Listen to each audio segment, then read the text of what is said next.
And welcome back to the Parliament of Geeks. I fucked this up again because unfortunately it's a two-man show, so I don't have access to any soundboard duties. I mean, you could always let me do it, Monk. Hear ye, hear ye! The Parliament of Geeks will now come to order! Yes, we are back once again with the Parliament of Geeks. I am your one and only gaming monk, better known as Mildra. With me, as always, is the longest reigning defending good brother champion of the temple and of the Parliament. The man of 1,000 runes, the CEO of Zadare Enterprises, and the bane of my fucking existence, good brother Xanatrix. At least we fixed the other bane of his existence, his technology. Yeah, it required me to head over to another township and then rush back so I wasn't late for an interview, but we did it.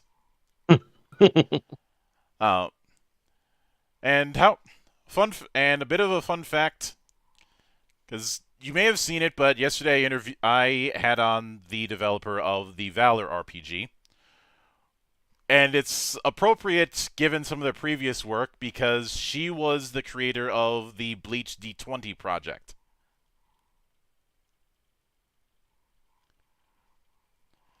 A bit of fate, it seems, is not without a sense of irony. Mm-hmm.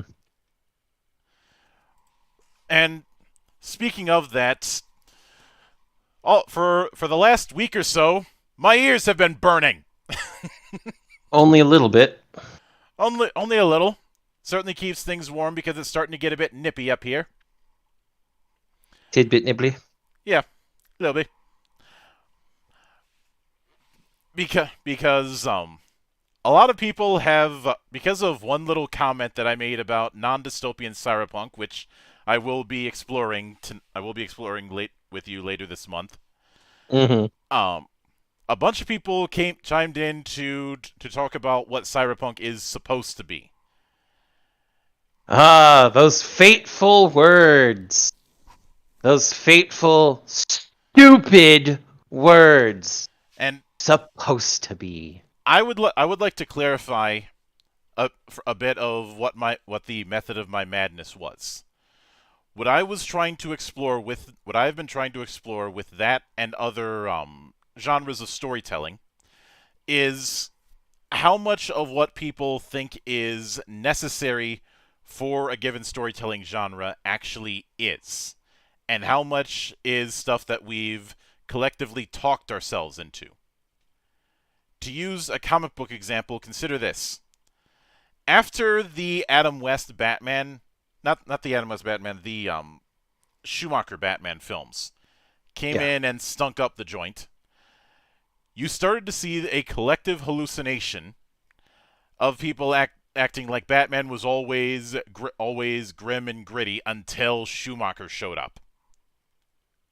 And then we can go point at Adam West, or at, half of the comics. The whole Silver Age. That's always been my counter argument. My counter argument is always my favorite one because it's definitely a Batman comic, I think, from the early thousands. So it's in the more rough and gritty Batman art styles. But it's Batman going around on Christmas Eve, and you see him just walking around with a fucking megaphone. Has anybody seen the Joker? Yes. World's greatest detective, everybody! But we here in the temple have long been critical of tradition for its own sake. And all that I had said on the matter was that I have a reasonable doubt on the necessity of certain aspects. Mm-hmm. And in the past in the last few months, I've said that I think some people have a very limited view on what cyberpunk is, and much in the same way that people have a very limited view on what fantasy is. Mm-hmm. Once again, not all. Hashtag not all. but Yeah. enough for it to raise an eyebrow with me. Yeah. And I remember uh my biggest gripe has always been that people mis uh misunderstand punk. They're like, punk has to be, you have to be fighting against the people higher up than you. It's like, well, no, that's not punk. Punk is being counter to the current dominant culture. To be punk, all you have to be is counterculture. And so in that case, it doesn't have to be between classes, though that is a very common theme because class warfare is, I suppose, easy to illustrate. But the example I always like to use as a counter is pioneer spirit being the counterculture to urbanism.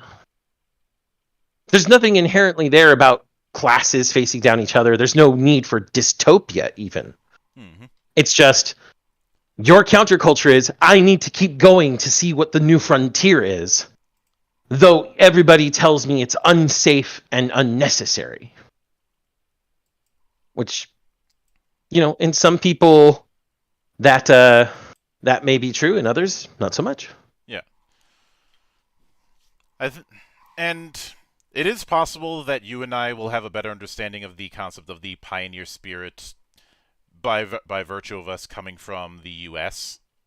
Mm-hmm. and but even if I couldn't use that as a case, I'd say one of the best examples in geek culture of the pioneering spirit mindset would be the periphery in BattleTech.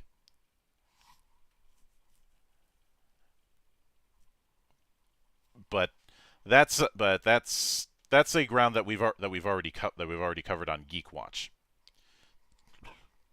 and Mm-hmm. a certain other YouTuber has done an extensively thorough job of covering the reunification war in the past. Yes. Uh, I think they're trying to cover every single major war from the start of the setting all the way up to the Ill Clan era. Mm-hmm. Right now they're on the opening phases of the Ameris Civil War. So that's going to be fun for them. But Fun, we're not here. fun. We're not here to talk about that. We are here to talk about a interesting match made in heaven, and one that's a contributing factor to what is going to go down as the comeback story of 2022. Mm-hmm. Now, we seem to be outliers in the fact that we did not jump on the hate wagon when it came to Cyberpunk 2077. The largest reason why is because there were a lot of outlying factors. Although I will not defend the state that it was in at launch. Um, at the same time, though, I do think it's hypocritical for some folk to still hold the at launch state against it, especially when stuff like A Realm Reborn is so celebrated. Mm-hmm. Celebrated justifiably so, but I think you can see why I find this a hypocrisy. Yeah. It's very clear that gamer forgiveness, when the producers and studios actually do something to fix the mistakes they made, is less and less in modern era.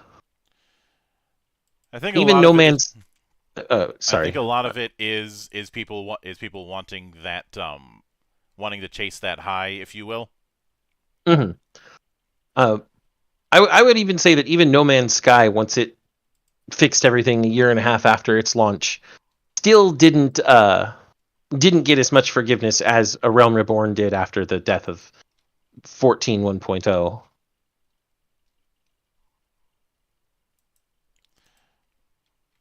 that is certainly the case. I do think I do think that that some of it is just the legend that was created from how the devs involved tried to promise the world, and that kind of story is going to be instrumental in making something cool to hate. Um, did you ever see Emperor Lemon's video on New Coke? No, I don't think I did. He did a 30-minute doc on New Coke, and he had mentioned at one point that it had crossed the threshold of just being cool to hate New Coke. Hmm. He clearly wasn't defending it,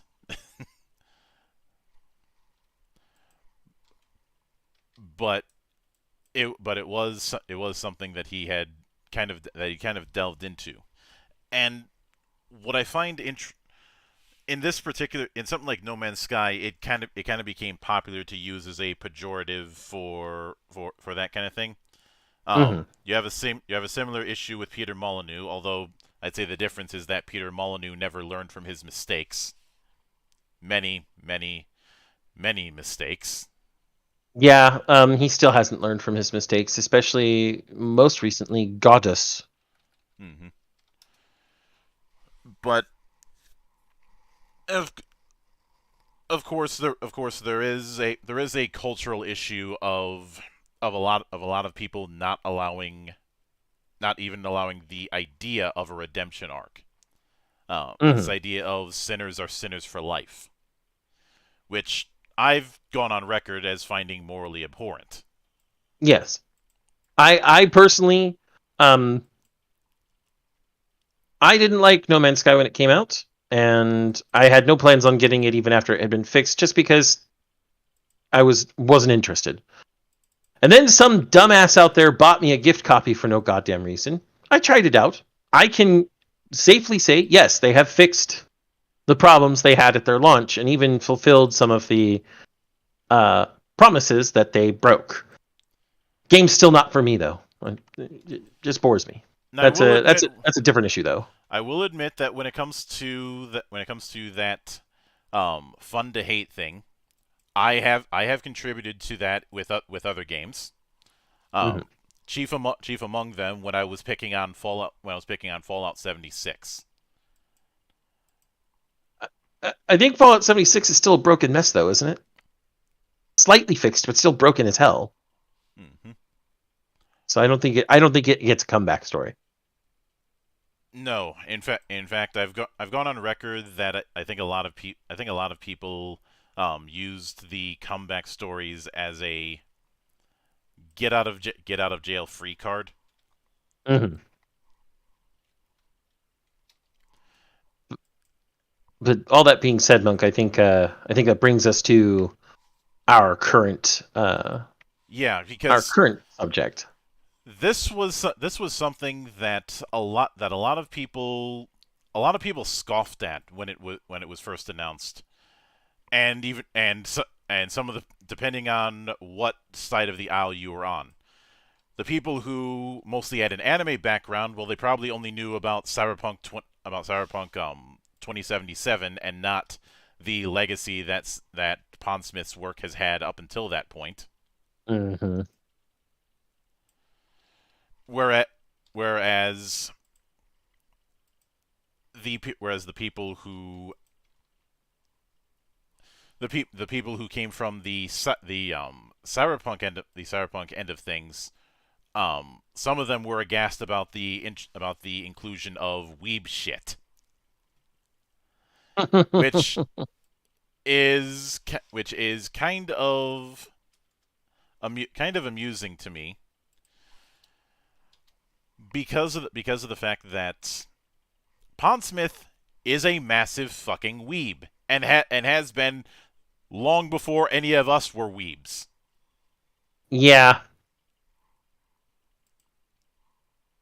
Pondsmith is a Pondsmith is a legend.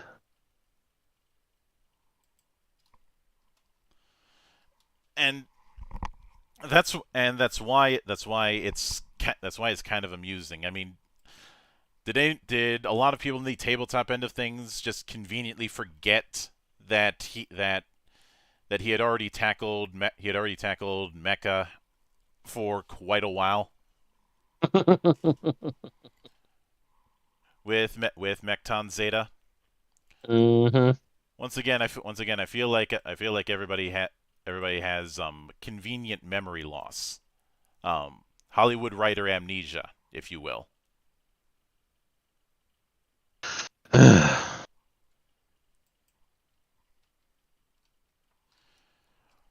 But when but for me, I thought I felt like I had even when there was just early footage, I had a feeling that something interesting was going to happen, simply because of who was involved with it. A group we've talked about in the past in Studio Trigger. Which meant nothing but good things to us. As much as people may like to try and talk shit about Studio Trigger for certain shows their name has unfortunately been attached to, pranks, we assure you that wasn't Trigger's fault. I think we also made clear that they've officially disowned that show Yep. On their official site. Yep. A1 has it listed on their site. Cloverworks has it listed on their site. Trigger does not. And Trigger also left after episode 14, technically. Which So is even by people who like Franks is considered the point where things started to go off the rails. yeah, a little after episode 14, we get the Verm thing. And the less said about that, the better. Indeed. But the other reason why I was fascinated about this is because I've always been in favor of advancing the concept of East meets West, of having Japanese animators working with Western writers or vice versa. Hell, that was one of the things that was going to that turned my attention towards anima. Mm-hmm. In the very early days when all we had was a fancy looking site. Unless you happen to speak Spanish, which obviously I don't. But Google Translate is better for Spanish than Japanese, so it was a little easier to navigate that site. Well, what was what was easier was talking to some people in the original forums to make a quick start campaign. Nightmares And now, come true. nightmares indeed do come true. Look at where we are now with anima. Well, I know that Carlos is working on a further revision, a core X set. I don't know the release date for it. That just makes me excited. But with this fusion, we get, Pondsmith and all his glory, and the fact that the Cyberpunk property has been licensed to CD Projekt Red, who I think everybody should have heard of at this point. Mm-hmm. And then combine it with the genius of Trigger. Honestly, this was a match made in heaven. Yeah, we already not only that, but there's one other aspect that a lot of people have been overlooking when it comes to this production, and that is the fact that Akira Yamaoka, the legend behind the soundtracks to the Silent Hill series, was involved. Yes, and they also pulled they pulled a couple of songs from the game, just to make it feel like you're actually in Night City. Especially some of those more depressing songs from that game. I was like, why do you have to use that particular guitar string? Why do you have to use that particular... No, please stop. But then also, they brought For the ending theme, they brought somebody who I have been actually following on YouTube since he was doing covers of songs like "Eyes on Me" from Final Fantasy VIII, and I'm probably going to murder his name since it's Polish. You are. Let me. I'm pretty sure that it's not going to be pronounced this way. David Potsliadlo. I'm very absolutely sure that I murdered that last name. Leave a comment if he butchered the pronunciation, but leave it in Polish. That way I don't have to care. But he did the ending theme of. I don't know if he also did the opening. I have to check that. No, now. the opening was a remix of "This Fire" by Franz Ferdinand. Oh, that's right. Oh, that's right. I remember that because Franz Ferdinand announced that. Mm-hmm. So, but then of course the one song. Other than the ending theme, which actually has been a sleeper hit all over the net, the one song that took over the internet by storm a second time, because a lot of people commented on this song the first time they heard it on the radio when you're in game to just drive around and not do anything, or just drive around and look at shit. Like this is I don't really want to do any missions. I don't really want to do any of the side quest stuff. I don't really want to do any of the little side activities. Let's go out to the fucking Rancho Coronado and just vibe is basically what it was. And then the reason it takes the world by more storm now, it is the perfect song with which to backlight the entirety of Lucy and David's relationship, which we will be getting into throughout this. And I do want to note that before we get into it, I have a sneaking suspicion that when it comes to that, as I mentioned before, a lot of people seem to be very surprised at this take on Cyberpunk, and I think it has to do with the fact that for a lot of anime fans in particular, their exposure to Cyberpunk as they understand it begins and ends with Mamoru Oshii's take on Ghost in the Shell, which and I would argue is not exactly titles. Yeah. I would argue that that's not necessarily cyberpunk. No, we've discussed this. It has more in common with transhumanist fiction.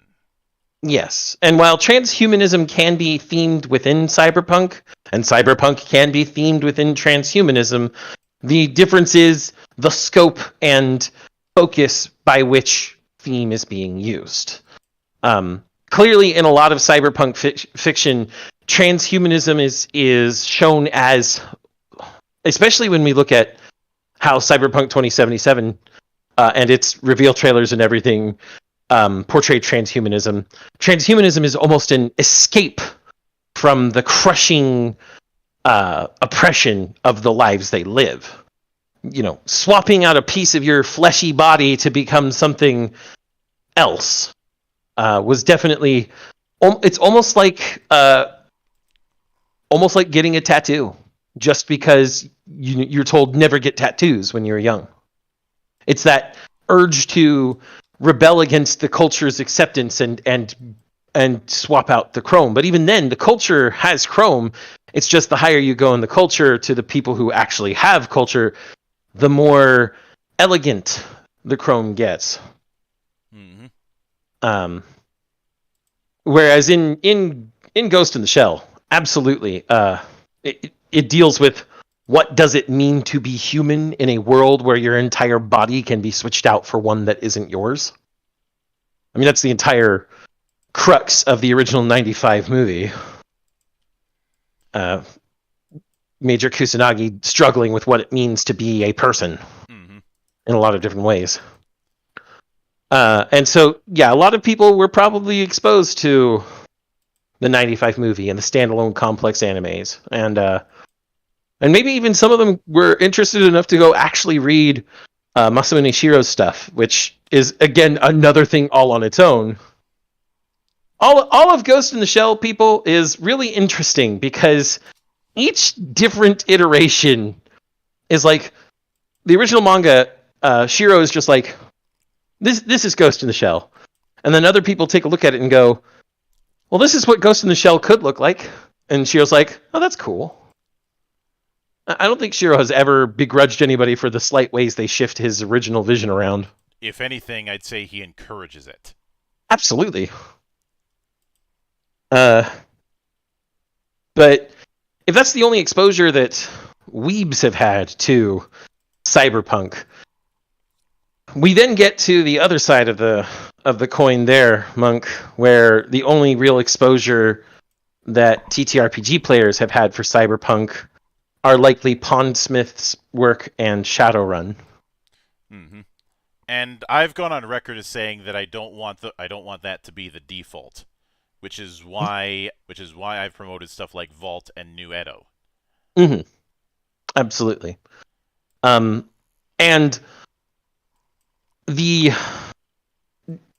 do not get me wrong, Pondsmith's work, the Shadowrun crew's work, fantastic works, fantastic products. I love their worlds. I love their games.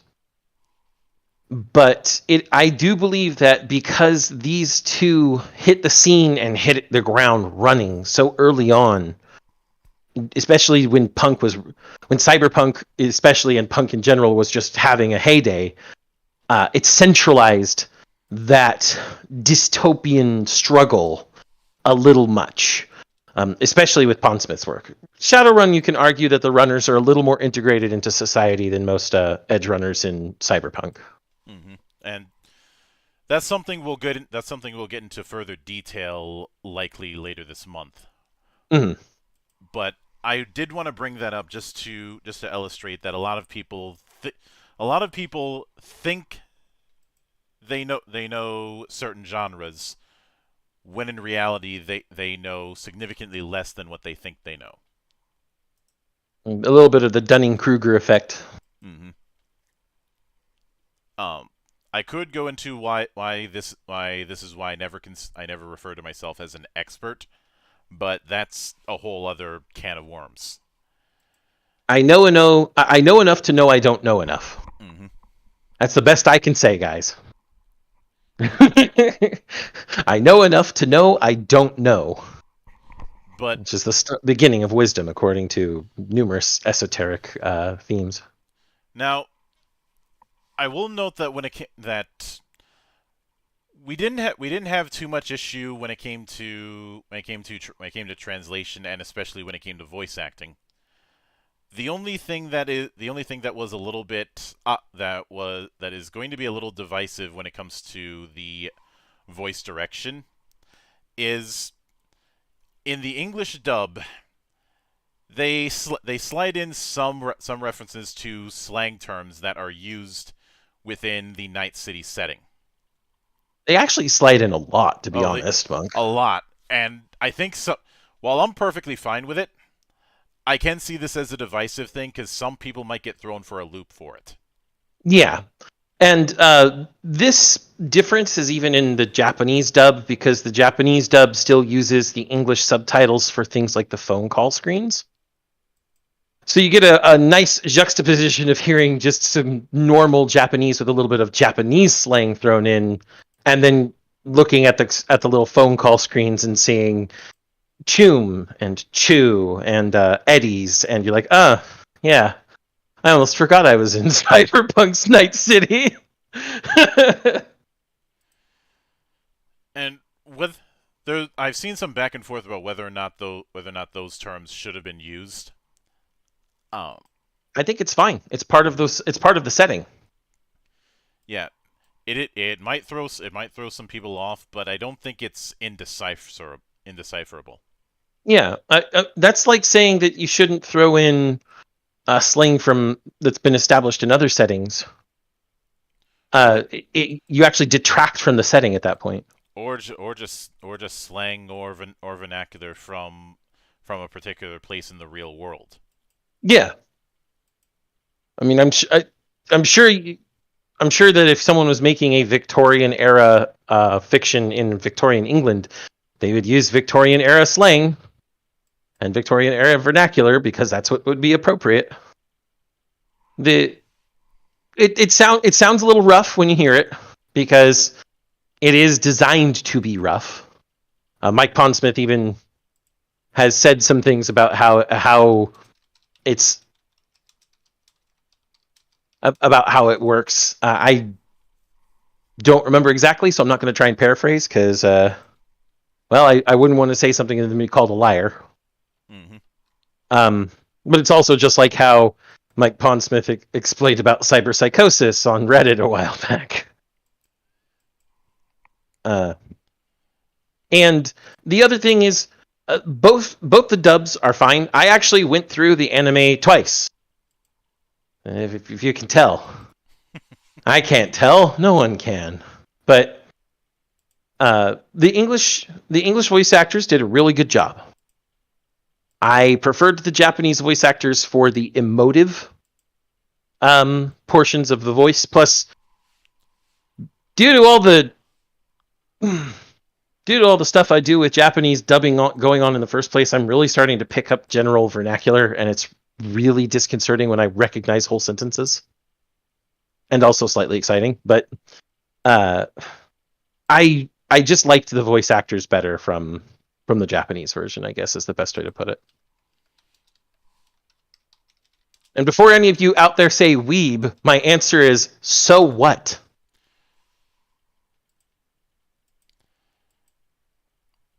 It's not like we haven't integrated the word into the way we do things around here or anything. Not like the word hasn't become part of modern vernacular. Thank you, 4chan. Mm-hmm.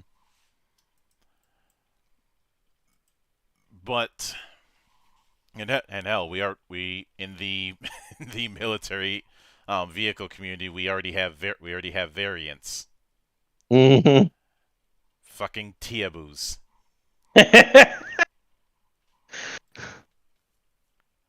But but the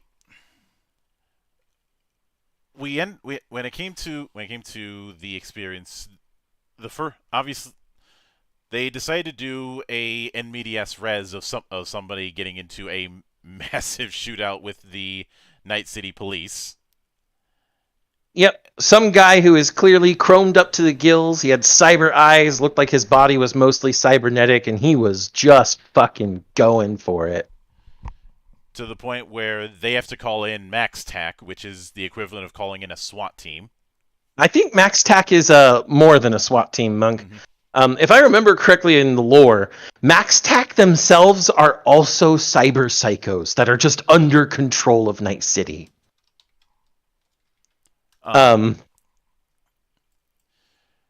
They are the special ops of the NCPD. I mean, Max Tac means Maximum Force Tactical Division. Mm-hmm. And they're also cybernetically enhanced up to the gills. Yeah, they are former cyber psychos. Former my ass. Well, at least that's the official story.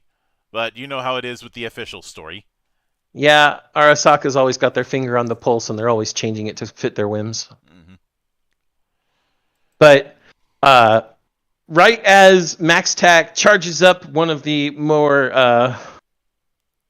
iconic guns from the game and shoots this motherfucker in the face, which we're looking at first person at this point. Mm-hmm. He gets shot, and immediately our plucky hero, young 17-year-old David Martinez, wakes up from his brain dance. As far as what a brain dance is, well, it is first person entertainment. Usually living out the life of a lap of luxury for for the common clay in Night City. Of Hmm. course, there are some more creative brain dances that can be found. These are referred to as XBDs, usually meaning extreme or, well, forbidden. XBDs are technically illegal contraband. But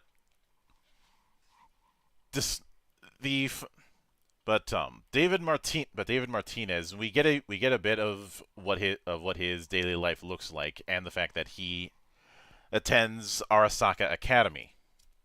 Despite being part of the lower rungs of society. Hmm. He's very much if you want to consider it, it's almost like that's one scholarship kid who gets into a private school. Yeah, and one of the key things that that demonstrates his setup is on the way to school. His mom is badgering him about getting the update needed for attending class, and he brushes it off. But it turns out he didn't do the update. He just illegally modified his kit. With an update that was allegedly just as good. And well, Monk, you and I both know what we say about the just as good crowd. Yeah. But we actually get a very good sense of David's life so far through this amazing sequence. I'm not going to lie, it's an amazing sequence of him leaving to go to school. He walks out of his apartment in Mega Building H4. He literally jumps down into a garbage dumpster at the bottom floor just for the fuck of it. He walks by people who are doing various things, such as being conked out on drugs or drinking booze in the middle of the day. And there's even this one really fat guy sitting on a wall, fucking an auto fleshlight, is it, for lack of a better word, with a VR headset on. He's basically out on the middle of the fucking sidewalk, masturbating in front of everybody, and he does not give a fuck. Welcome to Night City. Yep. And then I think the best part of all, though, is we see that the public transit actually works. It's just the public transit is this one point of non-chaos in the middle of all the chaos. You can see the chaos outside of the public transit, but the public transit is left alone because even the criminals of Night City don't want that type of heat on them. Yep. But the thing is, we mentioned the whole just as good thing. At least with the just as goods we make fun of, all you have to deal with is just a shitty gun, not crashing a school server.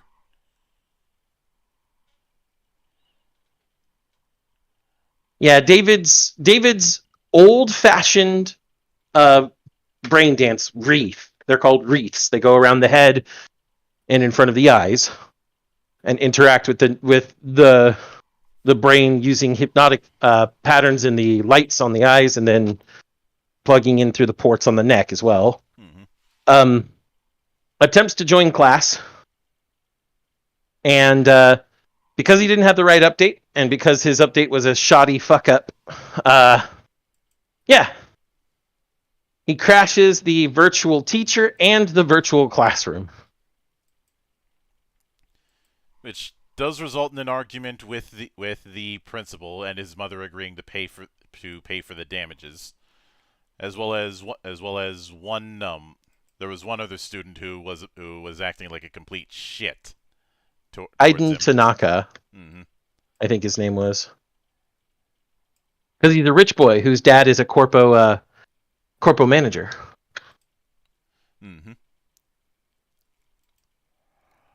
But after a bit of an argument where the idea is suggested of having him transfer out of Arasaka, which his mother is against because she wants him to go to a good school to get a better life, which is standard fare for parents. Especially when you're stuck in a life of hardship and heartache like that of being in the bottom rung of Night City. Mm-hmm. And let's not pretend like there are other cities they can go to. For anyone who's played the games, whether that's the TTRPG or the video game, you know that Night City is a city in the midst of a fucking wasteland, essentially. And this is typical for most cities in the world. There were, large corporate wars. The fourth corporate war had ended, a couple decades ago, I think it was. Mm-hmm. And the internet had been crashed by a guy ages ago, so now everybody's just on their own local nets. And the whole world is fucked.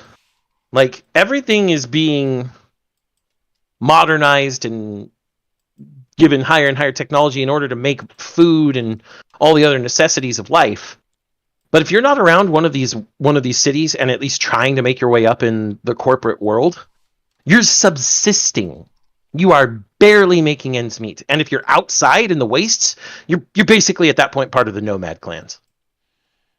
And the nomads, that they're not something that's covered more in the tabletop game and in the video game, but they have a lot of DNA with biker gangs. Yeah.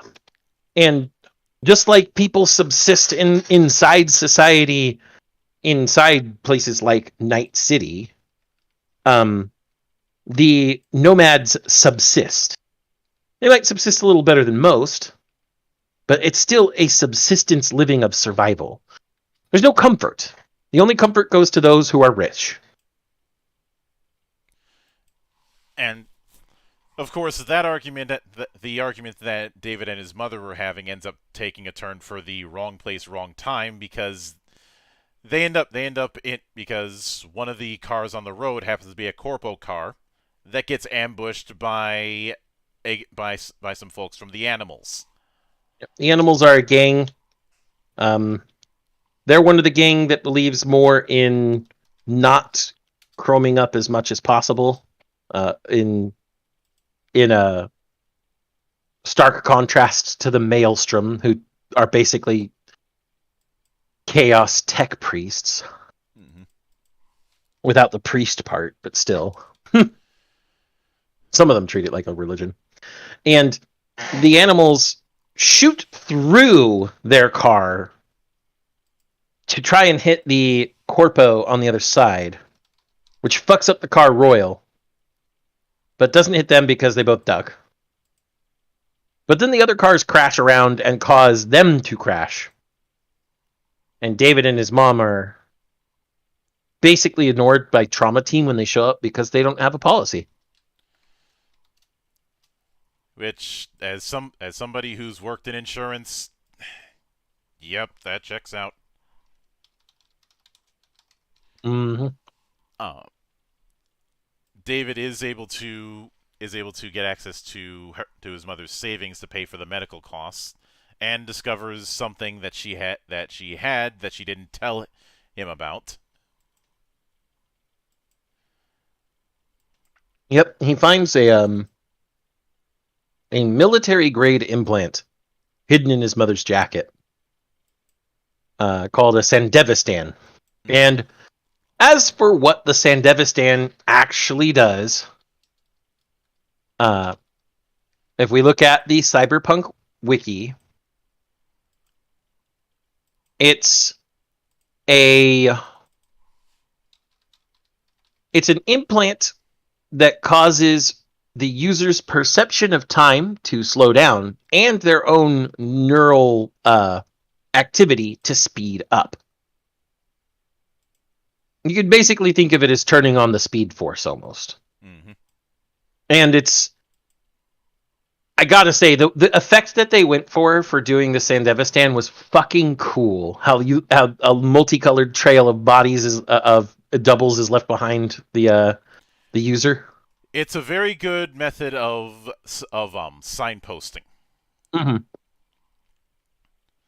Especially since whenever neural cybernetics are shown to be active, you see that brief cutaway of the neuron system lighting up. Mm-hmm.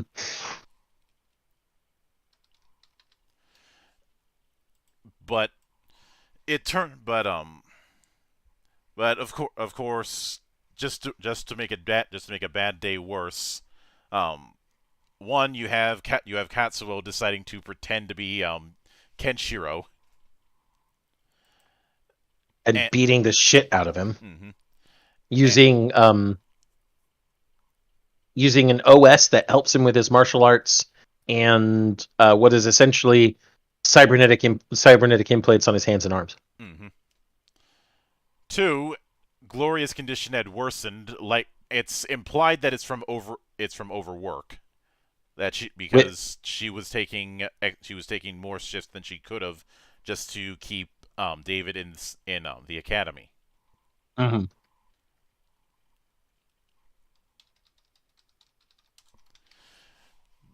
But because of that, she the only thing that you can get as far as a funeral is just getting the ashes.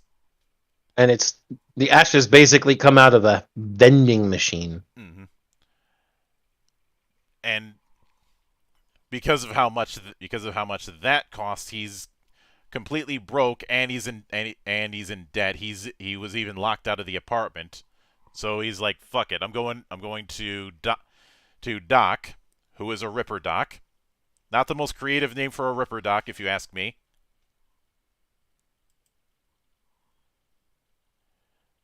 Most Ripper docs don't even give their names, so it makes sense. Hmm. And he tells the Ripper doc to install it on him, to install the Sandevistan after he tried to sell it a few times first. He tried to sell it a couple times. Was not given the best deal because first this particular Sandevistan is military grade hardware, Mm-hmm. and while you could certainly find a buyer, because it's hot property. Hot property Mm-hmm. is going to be harder to move.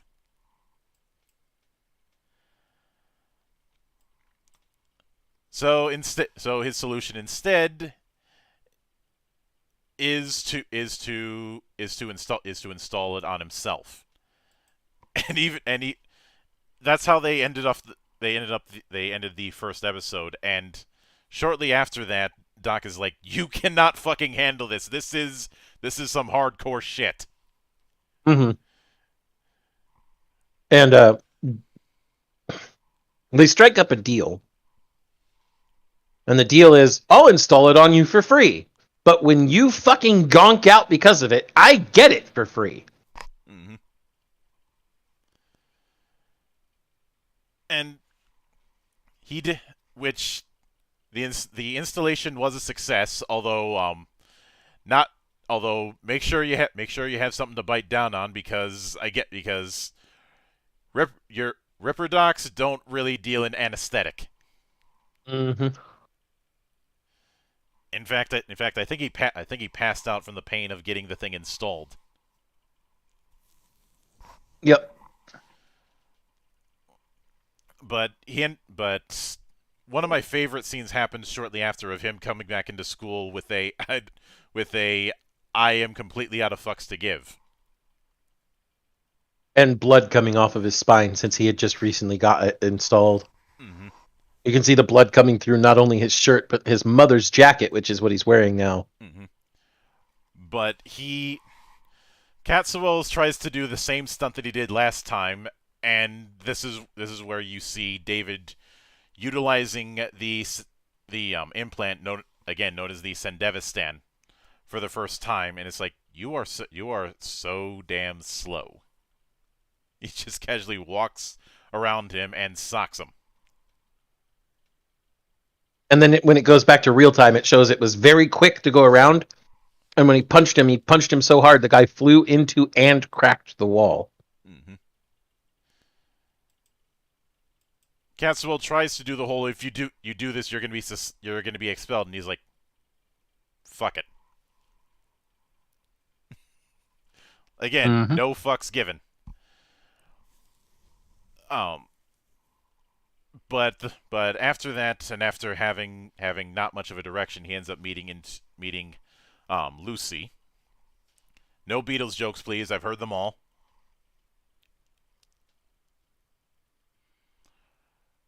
Yep. And Lucy in the early phase kind of becomes the mentor because she tried to do her thief game on him. Problem is it's a little hard to pick to I guess chip pocket somebody who's faster than you. Way faster than you.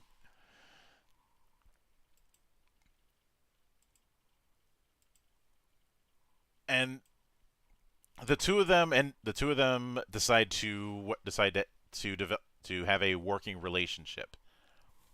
Um, she te- one side tags, the other side steals. And so he runs it. He runs and grabs chips as she tags multiple people over and over again. Mm-hmm. Where, in doing so, ends up overusing the Sandevistan, or as it would be called from here on, Sandy, Mm-hmm. and is just out cold because apparently he forgot about the whole needing immunosuppressants. In And he fact, apparently also forgot that you shouldn't really use the Sandevistan that much. mhm.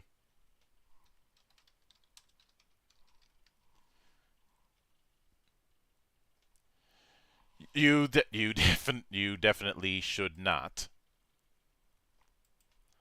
But he's given some and told don't use it more than 2 or 3 times a day.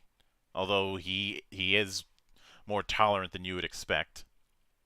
And he's already used it 8 times that day.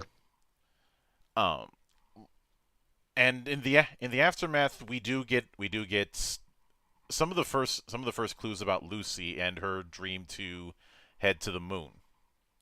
Mm-hmm. Uh, and I should note, if there's one major theme throughout Edgerunners, dreams would be it.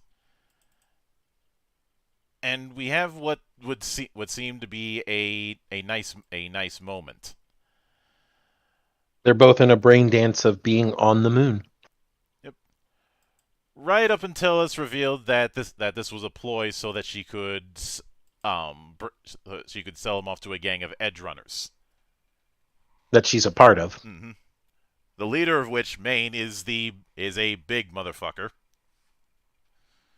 He's your big angry black guy of this show. Think Barrett Wallace. Yeah, I would say that. In fact, I would almost say that Maine is a cyberpunk XP of Barrett Wallace. he isn't trying to deliberately channel Mr. T, but it is close enough. Mm-hmm. But but David is able to talk his way out of it, and showing that while he may be a rookie when it comes to the idea of being an edge runner or a cyberpunk, he's not an idiot. Mm-hmm. He also uses the Sandevistan another 2 times that night. Even if one of them is just cigarette stealing. Mm-hmm.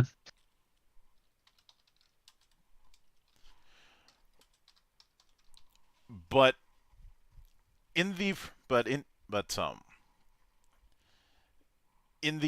process, you do have one of several montages of him doing jobs with the crew. Um, One such instance being getting into a fight with scavengers.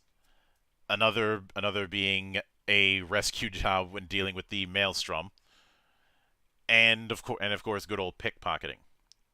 Yep. This is also where we end up meeting the rest of the gang and their own little quirks, including the one who would be a breakout fan favorite, Rebecca. Yes. We should probably get into this before we go too far, because I know everybody else will call us out on it. Rebecca, the lolly, acknowledged as the lolly by both CD Projekt Red and Trigger. A character that CD Projekt Red's management staff tried to tell Trigger, no, you can't have a lolly. Lollies don't belong in Night City. First of all, bullshit. If you don't think that there's somebody in Night City who has taken to giving themselves a childlike body because of body replacements, you're fucking stupid. Secondly, Trigger then put their foot down and goes, "The lolly stays." And given how popular the character has become since, I'd like to think that there's somebody smiling really smugly in Trigger's headquarters. I think there's quite a few people smiling very smugly in Trigger's headquarters. Although I will admit she does have a interesting way of greeting people at her door. With a gun first? Yes, with a gun to the face. In Night City, do you really blame her? No? Mm-hmm. But it's the juxtaposition of her in her small clothes pointing a gun straight at literally the barrel on his face that just makes me laugh. Mm-hmm. And then, of course, Rebecca also lives with her brother Pilar, a perverted techie who has magic hands that he only really uses for himself. So phrasing isn't a thing anymore? We're not doing that? Well, I knew exactly what I said.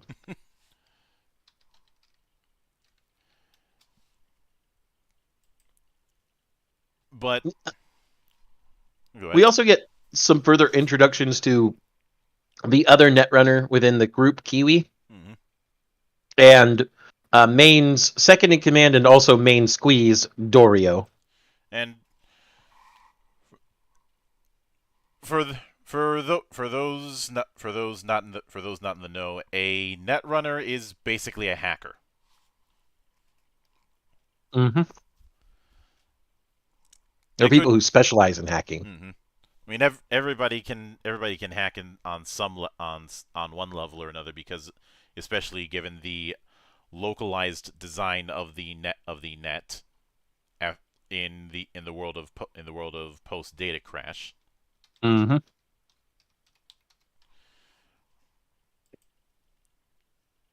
But netrunners are more specific to it, and some of them will deep dive, which is where you have these shots of a netrunner in a place that is full of coolant. Mm-hmm. Usually big ice baths, because their body and brain will heat up.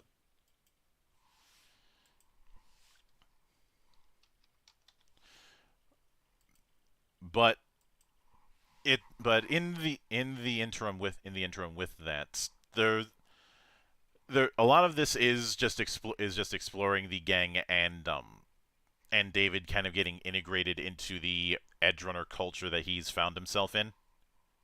To the point that he spray paints a stylized green ER onto his shirt, onto his mother's jacket. Yep. But after one of the successful jobs, they end up seeing a homeless man, and Pilar decides to is annoyed with him pissing in the street.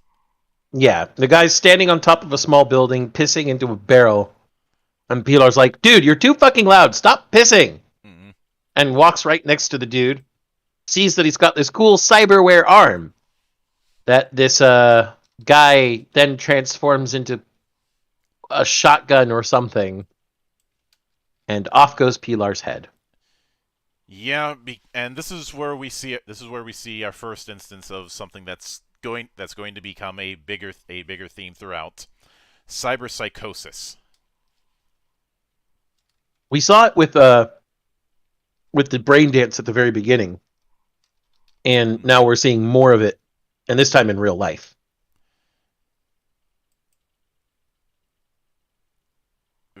Very much so. And cyberpsychosis is basically the brain overloading on Chrome. At least that's the claim. Yeah. Cyberpsychosis is a much deeper thing. Even Pondsmith has been on record about this on a Reddit thread. Cyberpsychosis is a combination. It's both the stress on the human psyche just from the situation they're in and the stress on the human body from the cybernetics they've installed. And as long as one or the other continues to keep up, a person will not go cyber psycho. But if either starts to go underneath a particular threshold, certain symptoms arise. Shaking hands, implants not always working correctly, lapses in memory or in attention, eventually full-on delusion. But this guy starts shooting at everybody else after having blown Pilar's head off. Rebecca, being pissed off that she was the only one who could kill her brother and now he's dead. And everyone else being like, holy shit. And David, of course, David thought they had a good thing going. David thought he was getting back into a groove. He had somewhere he belonged. And, well, this just drove home the fact that, sometimes shit just happens. Mm-hmm. I've had a lot of people try to tell me Pilar's death was meaningless. It didn't even fucking matter. And my response was always, no. Pilar's death was there to inform you that no matter what, these people are not some sort of mythic hero. They're not always going to come out on top, even if they come out a little worse for wear. These people are people. They're people living their lives. They're people trying to get by. And just as a terrible accident that killed Gloria was the purpose there was to break David down to having nothing left so he could start to approach a new life. This one is to drive home the fact that even in that new life, nothing is forever. Nothing is permanent. That there are going to be weird deaths and things that go wrong. Mm-hmm.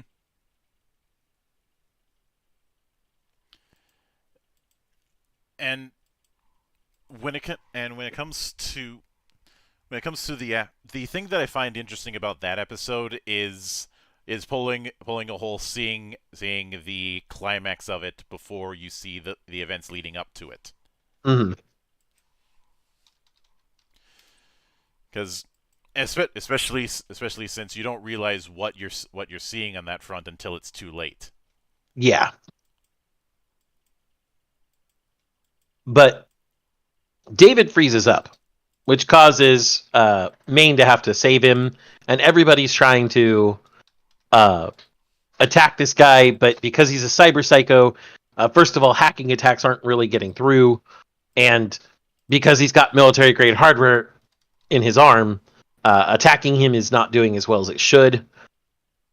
Eventually, Lucy tries to get close so that she can try and hack the guy with a more direct method, but she gets noticed, and that's when David freaks out and uses the Sandevistan to rush over, jump up, and shoot the guy, and try and all in order to save Lucy. Mm-hmm. But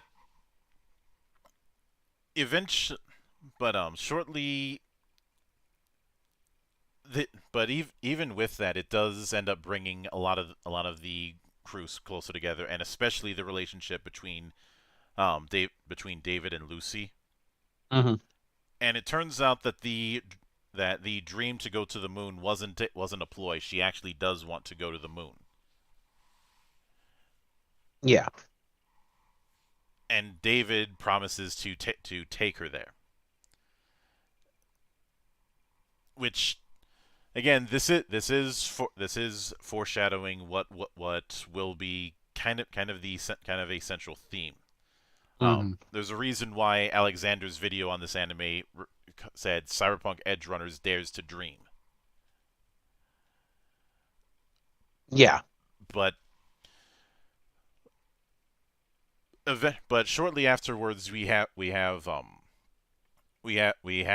what is going to be the next job, but in the process of doing that, we end up meeting the gang's fixer. Fixers, I guess the way that I often describe fixers to other people is that a fixer is akin to Mr. Johnson.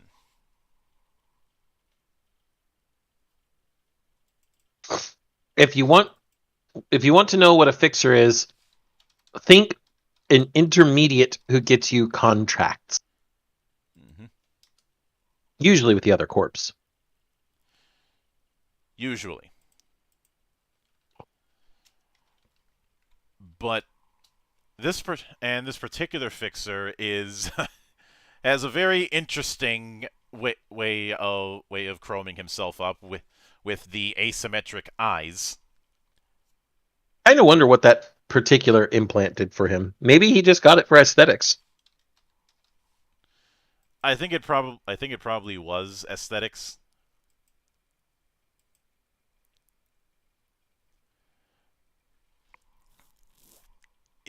Especially since it doesn't look like he has any other extensive chromeware. Yeah, he. We've seen later on that he has some hacks, some quick hacks. But again, as we've said, everybody can hack Mm-hmm. to some extent.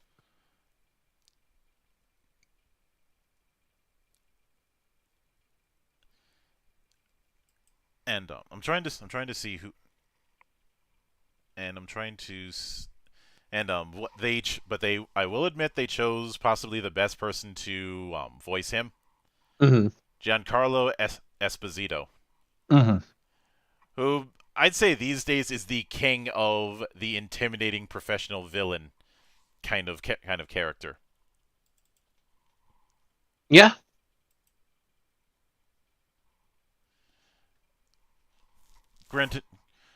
Granted, a lot of his I don't think he's done a whole lot of voice acting roles. He's mostly known as a full on actor, especially with stuff like Better Call Saul. Mm-hmm. But give the man his props. He is damn good. He is damn good at getting you to pay attention, Of course. or pissing you off because Or both. he is not the he is not somebody who you'd have for who you'd bring along for dinner. Mm-hmm.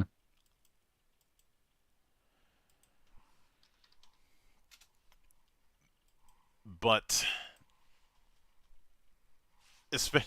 but he has a particular job, and that job is getting data from a Arasaka executive. No pressure. Mm-hmm. And just to make a bad situation worse, we have the first signs of cyberpsychosis from Maine. Because no good deed goes unpunished in Night City. Yep. He's starting to get the jitters and some lockups on his cyberware. And eventually starting to have hallucinations. And even Mm-hmm. I'd say one of the really big warning signs is him wolfing down more and more immunosuppressants. Like Yep. he's going through them like candy. Mm-hmm. Granted he isn't actually eating them. It's a injection, but he's doing it more and more frequent. Yep. But the crew talks about how they're going to have to get the information from an executive named Tanaka, which is a familiar name, Mm-hmm. and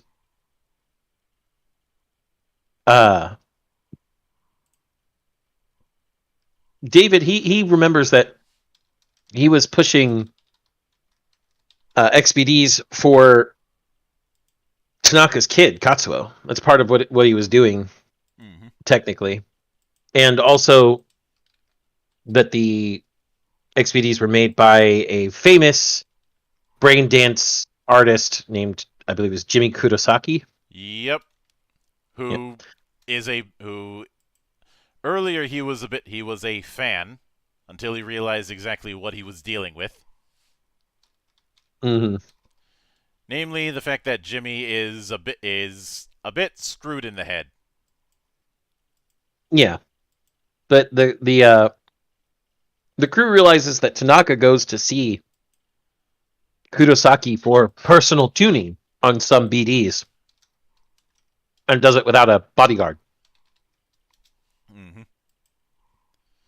And that's the means that they use to do do an ambush. Or at least try to. They're trying to take care of Jimmy Kurosaki, who gets the drop on them and steals David and puts him through some hellish brain dance. Hmm. It's actually the same brain dance from the beginning of the show. Of the James, what was this? Colonel James something or other. Yep. But he's personalized it so that instead of just experiencing what the other person went through, it's instead like it's him. Hmm. It's basically cutting the safeties out of it. And that he's like, I'm going to put you through your own death a whole bunch of times and see how long it takes before you break, is basically what the guy says. Yeah.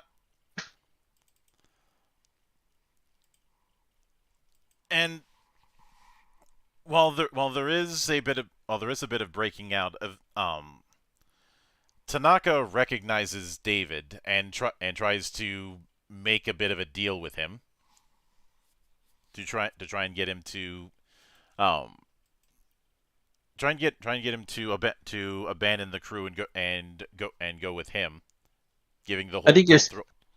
I think you're skipping ahead here a little, So Monk. yeah, I was sorry about that. It's all good. Um, the crew shows up to save David from Kurosaki's torture. It's just uh, Dorio and Lucy, because Main's having trouble with his cybernetics, and he was hit by the EMP that Kurosaki used to drop them. And Kiwi can't go because Kiwi was hit with some of the EMP, and she's pretty heavily cybered out as a netrunner, so she's puking. So it's really just Dorio and Lucy who can, because Lucy was out of range, and Dorio is probably the least modified of everybody besides David. So they get there, and Kurosaki has kind of semi-locked David into the simulation, Hmm. and is also trying to get the drop on them with the two advanced drones that he has. And, well, they have to wake up David so he can give them some cover while Lucy takes the time to hack the bots, since they're pretty bullet resistant. Hmm. And once they get through that, Kurosaki actually gives up because he doesn't have anything left and says he'll cooperate with them, which is how they then lure in Tanaka and get him in a vulnerable position without his bodyguards, Hmm. so that they can get this data that Faraday needs. Yeah. Although it's really Militech who needs it. Which is why they're stealing from an Arasaka executive, because Militech and Arasaka are at odds with each other. Hmm. And so is Biotechnica. But And about any other corp. but the two big dogs in the fight are Arasaka and Militech. Oh, yeah. They have been for a while. So, once they get Tanaka to the safe house that they're going to read him and get the data from, this is where Main's cyberpsychosis symptoms really start going out of hand. To the point that Dorio has told him, no, you gotta go lighter on the chrome. You gotta switch to a lighter loadout or you're gonna fucking die. And he doesn't listen to her. And this results in Kiwi while she's trying to deep dive into Tanaka to get the information, getting her fucking head knocked off, essentially. Or at least getting her mouth blown out, because she has a cyber mouth, technically. Mm-hmm. By Maine freaking out during a delusion. And after doing so, the last member of the crew that we hadn't really been introduced to before, Falco, who is kind of everyman/driver, I would say. He's our wheelman. I mean, he's not just a wheelman. He can do a little bit of everything. But yeah, he's primarily the wheelman. Falco and Dorio are looking at Maine with disgust. Maine's like, did we get hit? What's going on? And then Falco knocks his head off. Just bink! Knocks him out. And it's at that point that because Kiwi has been so badly hurt, they need the other Netrunner. So they ask Lucy to do it. And Lucy really doesn't want to, because this is Arasaka we're talking about. The biggest corporation. Not only that, a corpo that specializes in network and net and AI shit. Net and AI shit, and a little bit of everything else. Arasaka is essentially if we want to make a modern day comparison, Arasaka are the Rothschilds. It's a corporation run by the Arasaka family that essentially controls the fucking world. And she's just like, she's showing that this is an Arasaka exec. He's probably got some really high level Arasaka ICE. And for those of you who don't know what ICE is, that's intelligence counter electronics, essentially, or intrusion counter electronics.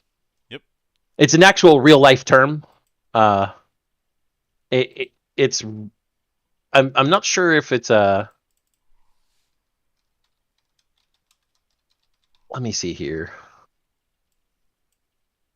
I'm not really sure if it's only in this particular Cyberpunk.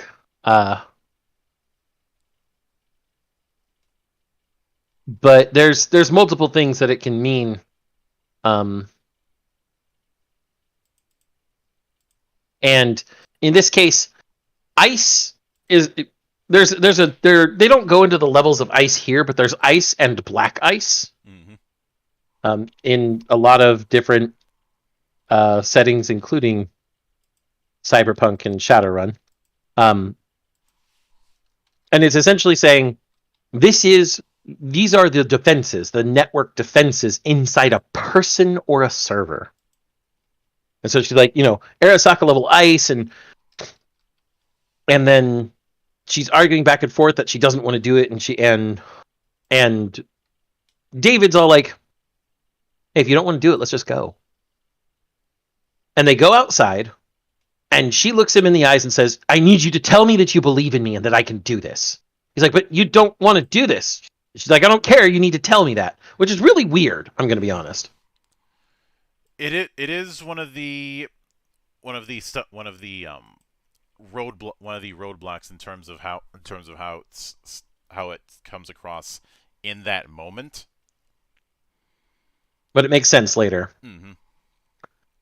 And he finally tells her that he believes in her. So she goes back in and she takes the job and she deep dives into Tanaka while he's watching over her, because Dorio needs to go find Maine and make sure he isn't fucking anything up. Mm-hmm.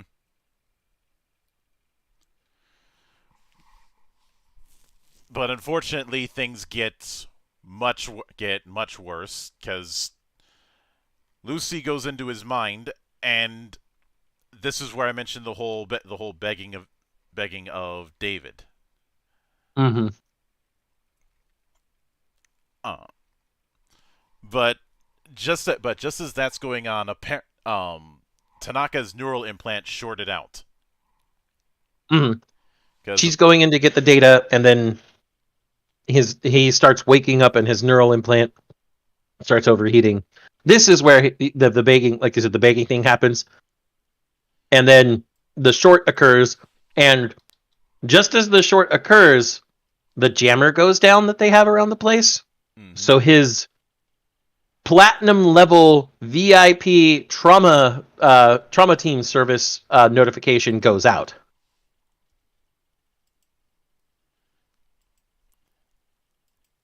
Because when you're that rich, you definitely have the highest plan.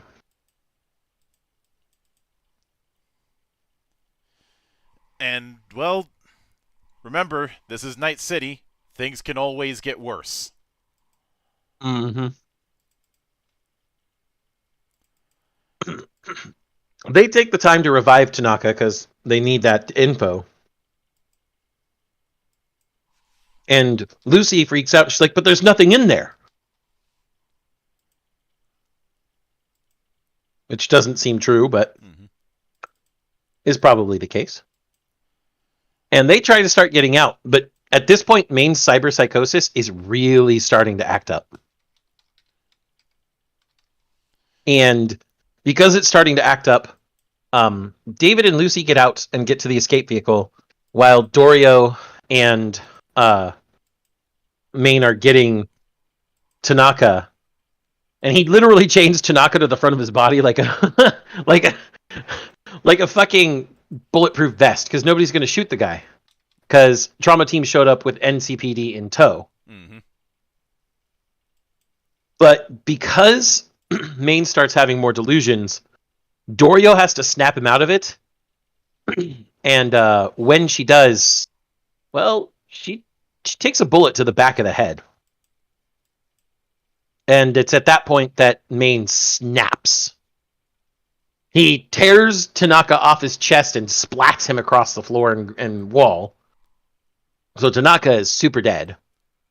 Trauma Team starts trying to get away, and Maine is just tearing everybody up while asking the same question. Is this my fault?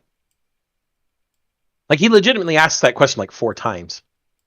Hey, is this my fault? And David has been rushing back to try and help them because they kept getting caught in firefights. And Lucy didn't want him to go. Lucy wanted him to stay there. Mm-hmm. But by the time David gets to Maine has killed everybody that is left in there. At least everybody that isn't on their way, because Max Tac has been called since Maine is Cyber Psycho. And I should note that one. Remember when I mentioned about signposting? Mm-hmm. That applies just as much here, because one visual indicator they use for cyberpsychosis is in the eyes. It's a really strange effect, actually. Mm-hmm.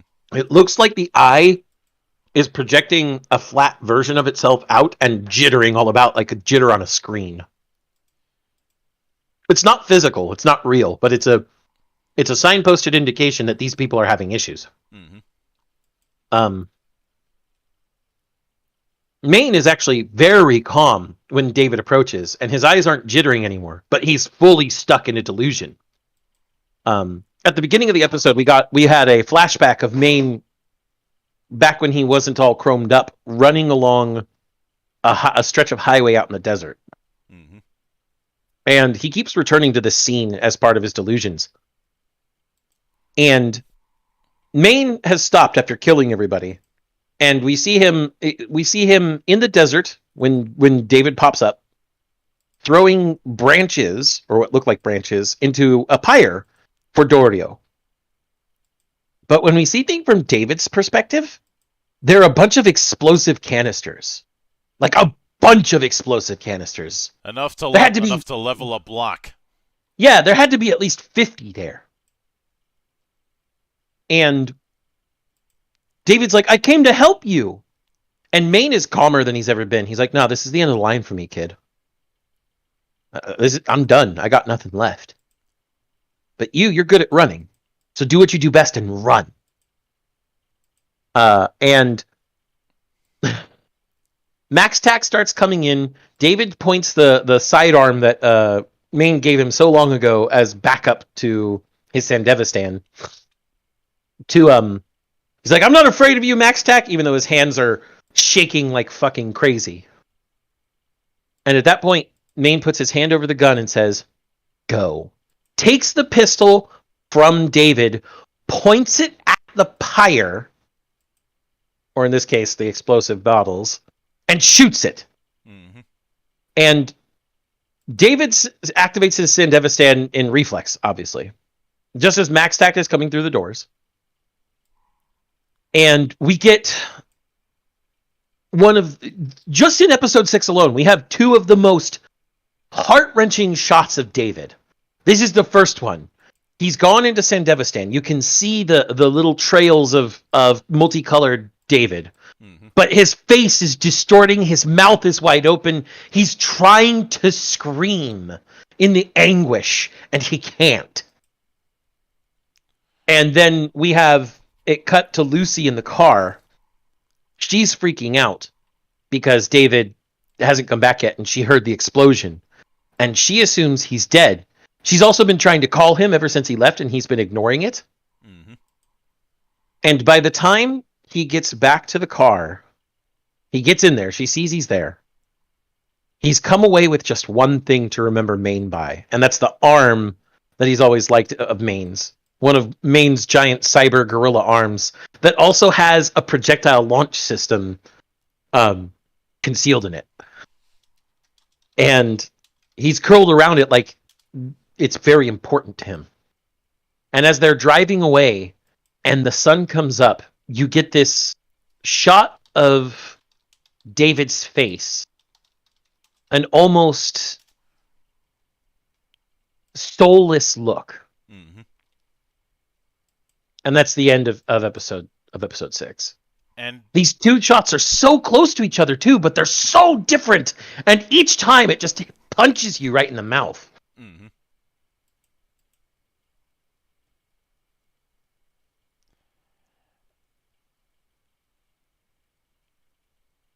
And between that and the remaining 4 episodes, we have a bit of a time jump. It's not stated how big of a jump, but it's very clear time has passed. Some estimated to be about a year. Mm-hmm. Some people say it's a few months. It does not look like a few months because David looked like a teenager, and now he looks like he's in his 20s. Mm-hmm. We know from the timeline though that it has to be at most a year, mm-hmm.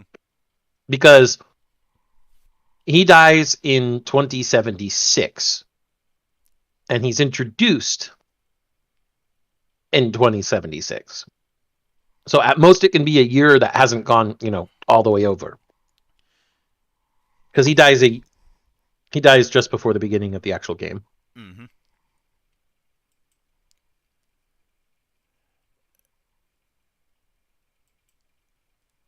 And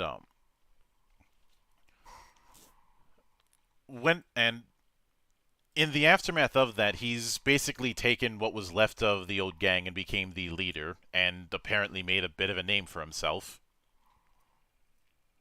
Because he's put on a lot of muscle, and also a lot of cyberware. He's got Maine's arms now. Yep. And he's got new legs, new lungs, a whole bunch of other stuff. He's very, very much a big, hulking guy. And he had already been using his pay to further upgrade himself, anyways. Mm-hmm. In part because there was that scene with him jogging with Lucy, and he could barely keep up. And so he got sin lungs. Mm-hmm. But even with this change, Lucy is not part of any actual jobs. Yeah, Lucy has stopped being a net runner for their crew. I mean, they're in the same place, and it's a much bigger apartment than they had before. So clearly they're making bank. Side note: you can get an apartment that looks like that in the game. Mm-hmm. I feel like that was done intentionally because there's somebody could look at a lot of the background art throughout the series and play a scavenger hunt game of where that might be. Mm-hmm. There are people who have shown on YouTube that they found places like Rebecca's apartment, the place where Maine's crew hangs out, stuff like that, everywhere. Mm-hmm. Which I like that as a means of keeping consistency. Mm-hmm. You're not seeing some alternate take on Night City. No, this is the same Night City. Mm-hmm. But one of the people who's involved in a rescue job that they were doing is a rookie, and it's very clear that he looks and sounds like a damn rookie. Mm-hmm. And he was given to them by one of the fixers that's in the game, Wakako. Mm-hmm. And they're going up against I think this was It was Maelstrom. more Maelstrom, yeah. I should note that there's one other gang that showed up a couple times that is on the weirder end of things, but they showed up as essentially mooks, and that's the Tiger Claws, The guys on the motorcycles and everything. who even in the dub still speak Japanese.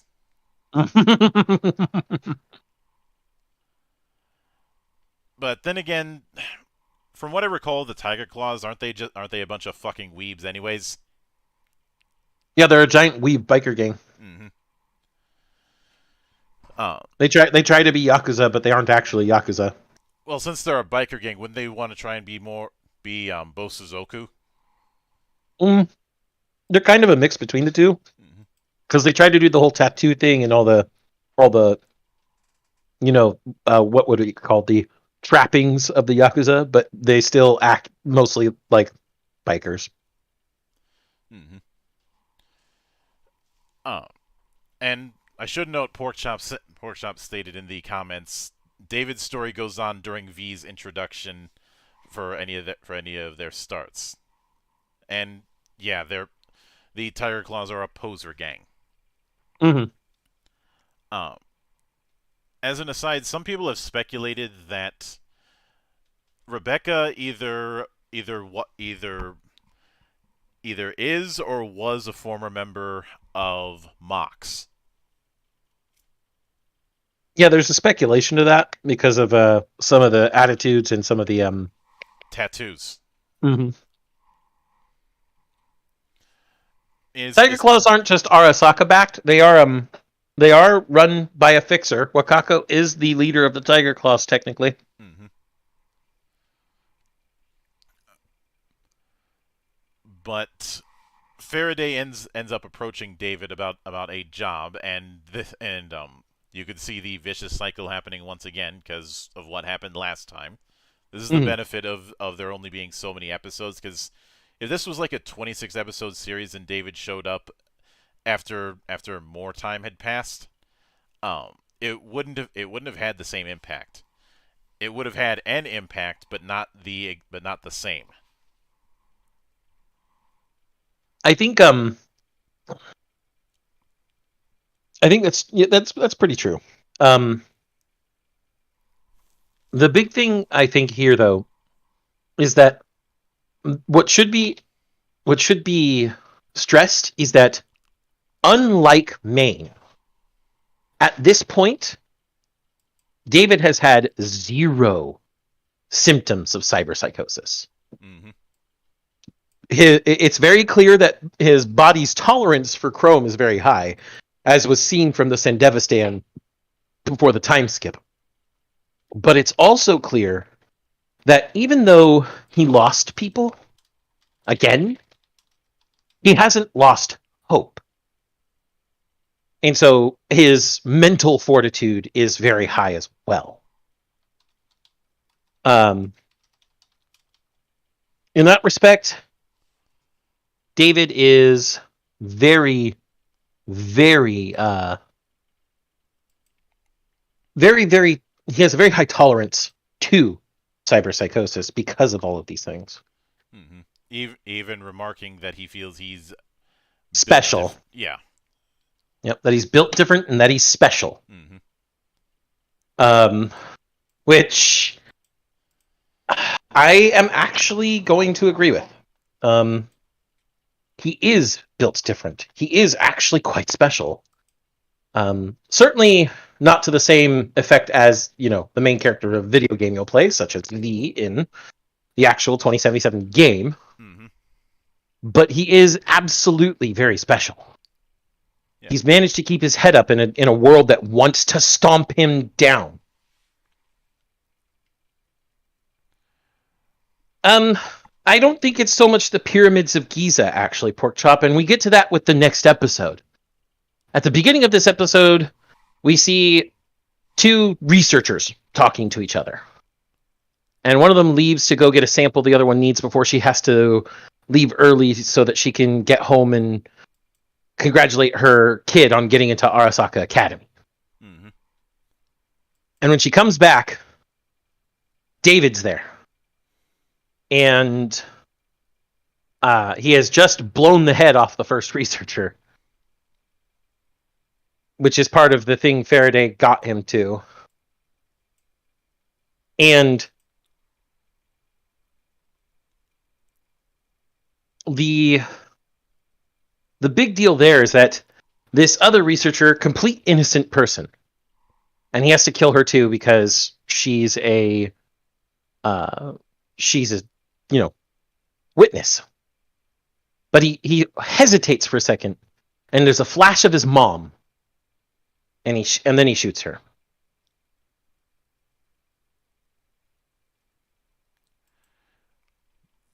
And it's here that we start seeing things like shaky hands. Yeah. And to be fair, David has always been a bit antsy. Mm-hmm. Like there's plenty of shots up until this point of him just tapping his heel on the ground while sitting or in a car. Mm-hmm. But this is him, his hand shaking when he's not doing anything with it. Mm-hmm. And he also starts being unable to sleep. But in the aftermath of it, we end up getting a bit more about Lucy and who she was before all this. She was brought in she was essentially raised to be a child net runner on an Arasaka facility. They were trying to delve into the old net. Yep. Which is extremely dangerous because Bart Moss, the guy who crashed the internet, left the old net filled with malware demons, essentially, that would murder you. Because they'll fry your cybernetics in a second. And they were being trained to do this so that they could pull out lost information and Arasaka could have an even further edge in the corpos. And Lucy and the remainder, because they were dying out one by one as demons killed them in the old net. Mm-hmm.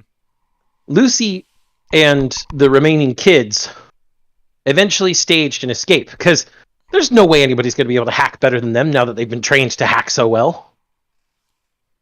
But there are plenty of people who will shoot them. Mm-hmm. And she was the only way to get away. The only one to get away. But while for the longest time she had only worried about herself, the time with Johnny has not with Johnny. What am I saying? The time with David. Sorry, I got thrown off by seeing Johnny mentioned in the comments. Has changed things. We actually see that this has changed as early as episode 4, to be honest, Monk. Mm-hmm. We also see that her wish has changed as early as episode 4. Yeah. Her dream is to go to the moon because it's the furthest place away from Night City as possible. Which makes sense when you're trying to get the fuck away from Arasaka. Mm-hmm. But her wish has slowly changed, and she says it at the end of episode 4. I just don't want you to die. And that is following up on something that was mentioned previously. That when you're when you're an edge runner, you don't become known for how you How you lived, live. but instead how you die.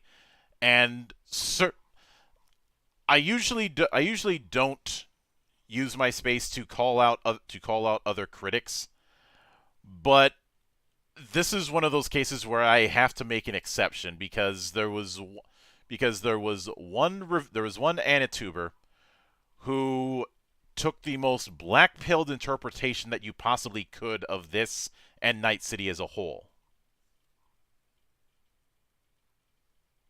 You know exactly what I'm referring to, Zan. The guy I introduced you to? The guy whose coverage I couldn't finish until until I brute forced my way through it.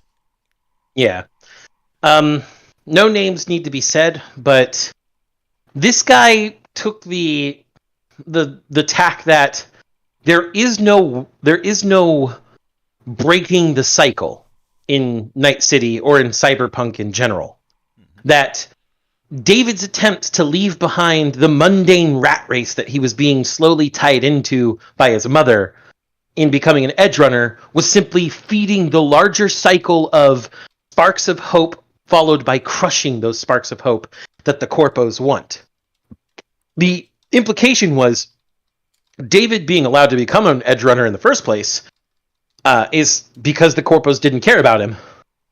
And also because edgerunners give the common populace, the people at the bottom of the class chain, hope that there is a way out of poverty. Mm-hmm. But that this was intentionally done so just as a new role for David to fulfill in the years of their society. So he swapped one gear point for another, essentially. Mm-hmm. The cog in the machine is still in the machine. He's just in a different place in the machine.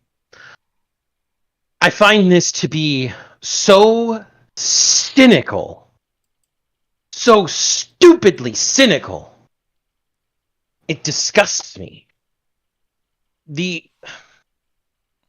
There is always, in any story, and even in real life, a point by which people can and will drag themselves out of the dark. There is always a way. And all it requires is the willpower to do so. Now, that may sound like an inhumanly large amount of willpower, and fair enough. But there's a reason that human history is filled with myths and legends of humans with inhuman willpower that overcome the challenges of the myths and of the gods themselves. So, I cannot accept the conclusion of that particular reviewer. I can't. And I bring it up because again there's a lot of there's a lot of misinterpretation when it comes to what Cyberpunk is, and I do think that a lot of people use it as a means of playing at cynicism, which is something I've been very critical of, and very consistently critical of. Yeah, and hell, it's something that kind of shines through how critical we both are of it with some of the work that we do on setting ideas in Geek Watch. Yes. But getting back to the matter at hand,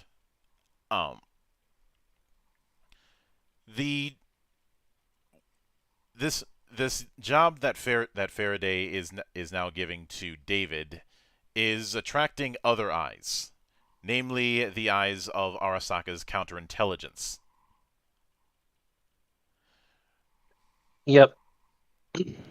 Because, but it's not just because of David. Some of the things that we also see happening, the primary reason why Lucy won't go back to the Edgerunners is because there was data in Tanaka's head. Mm-hmm. And that data was on people who have inordinately high cybernetic synchronization, I guess is the best way to put it. in order to use them as test subjects for a new cyber implant called the cyber skeleton. And Which, David was in there mhm. And because of his Sandevistan specifically. yeah, and this is essentially a prototype of a prototypical version of a linear frame, Mm-hmm. which is something straight from the games.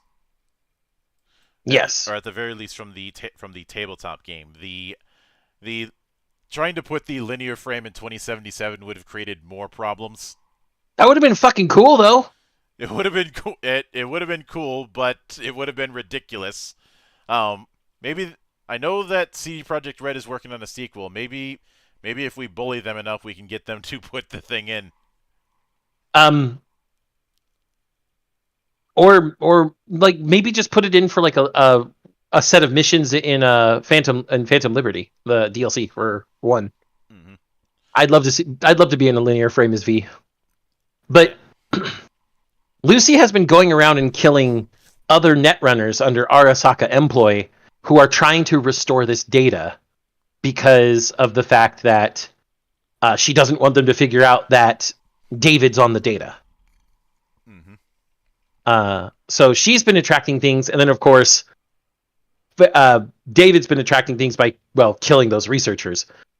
And so Arasaka Internal Security, or Counterintelligence, excuse me, is interested in whether they're connected or not, what they're going to do. Maybe they're just two different things. And they do this at first by targeting the Fixers. Because it's a bunch of Edgerunners, right? Mm-hmm. And one of them, of course, is Faraday, who barely gets out alive. Ends up trying to beg Miltech for corporate protection, but since he hasn't been able to recover the data that was asked, Miltech is like, no, fuck off. Yep. And so instead of running around with his skin, with his skin exposed to every bullet in Night City, he goes to Arasaka and says, "Fuck it, I'll betray Militech." Well, more like Arasaka technically contacts him. Mm-hmm. I mean, they put pressure on him. He contacted them as they wanted, but it was really just them manipulating him into contacting them. Mm-hmm. And he gets a new job. Million eddies to bring in the netrunner that's killing their netrunners, and an additional bonus if he brings in David to test out their cyber skeleton. Yeah. David, meanwhile, is showing more and more signs of cyber psychosis and is going through the exact thing that Maine did. That whole conversation of you've got to ease up. First from Rebecca and then from Lucy. And even, two people. I'd say the culmination is his conversation with Doc. Along with some freaky ass visuals from Doc where he looks like a demon. Mm-hmm. Doc is telling him that, hey, it's just like I told you all the way back when you put on the Sandevistan. You're finally going over the edge. And he chokes Doc. Like, he grabs him by the throat and slams him into a set of shelves to get some super extra strength immunosuppressants. Mm-hmm. He's like, here you go. This stuff is 9 times stronger than military grade immunosuppressants, and it's enough doses for 9 days. You won't need any more because by the time you've used it all, you'll be over the edge and gone. You won't be coming back. Mm-hmm. And I think one of the things Doc says here is really telling. He says, time for the chance for another dreamer.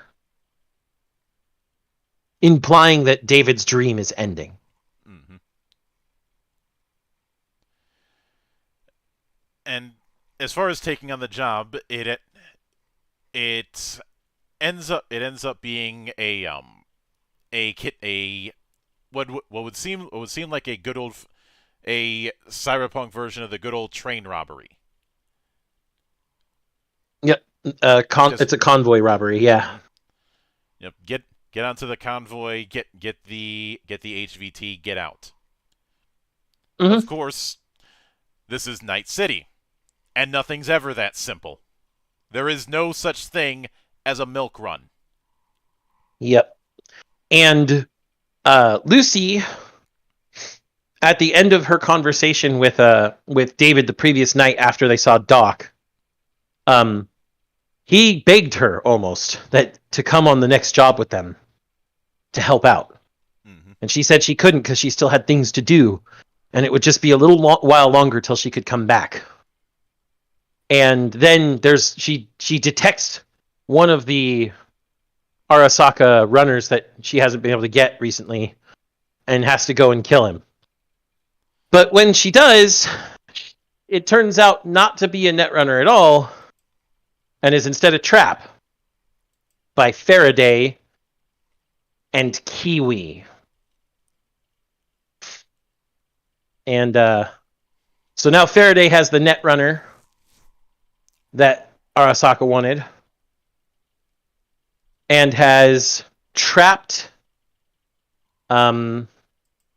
David into a situation where he'll have to be the experimental guinea pig for the cyber skeleton. Because what's in that convoy is actually the cyber skeleton. That's the big target they want them to grab. That they're just told that they have to grab the whole truck. But it's what's in the truck that matters. Of course, additionally, I'd say the first sign that some fuckery is going on is the fact that the truck is on autopilot. Well, they don't discover that quite until halfway through the entire heist. Mm-hmm. But on top of that, Faraday has leaked stuff to Militech so that Militech is going to go after it, since the cyber skeleton is something that that Arasaka thinks is going to give them the edge in the military side finally, and dump Militech down the dirt once and for all. And of course, David is having way worse problems of cyberpsychosis. Rebecca even catches it and tells him that that they can't do this job, that they have to abandon it. He's like, "No, we're going to do it. Just stab me with one of my immunosuppressants." And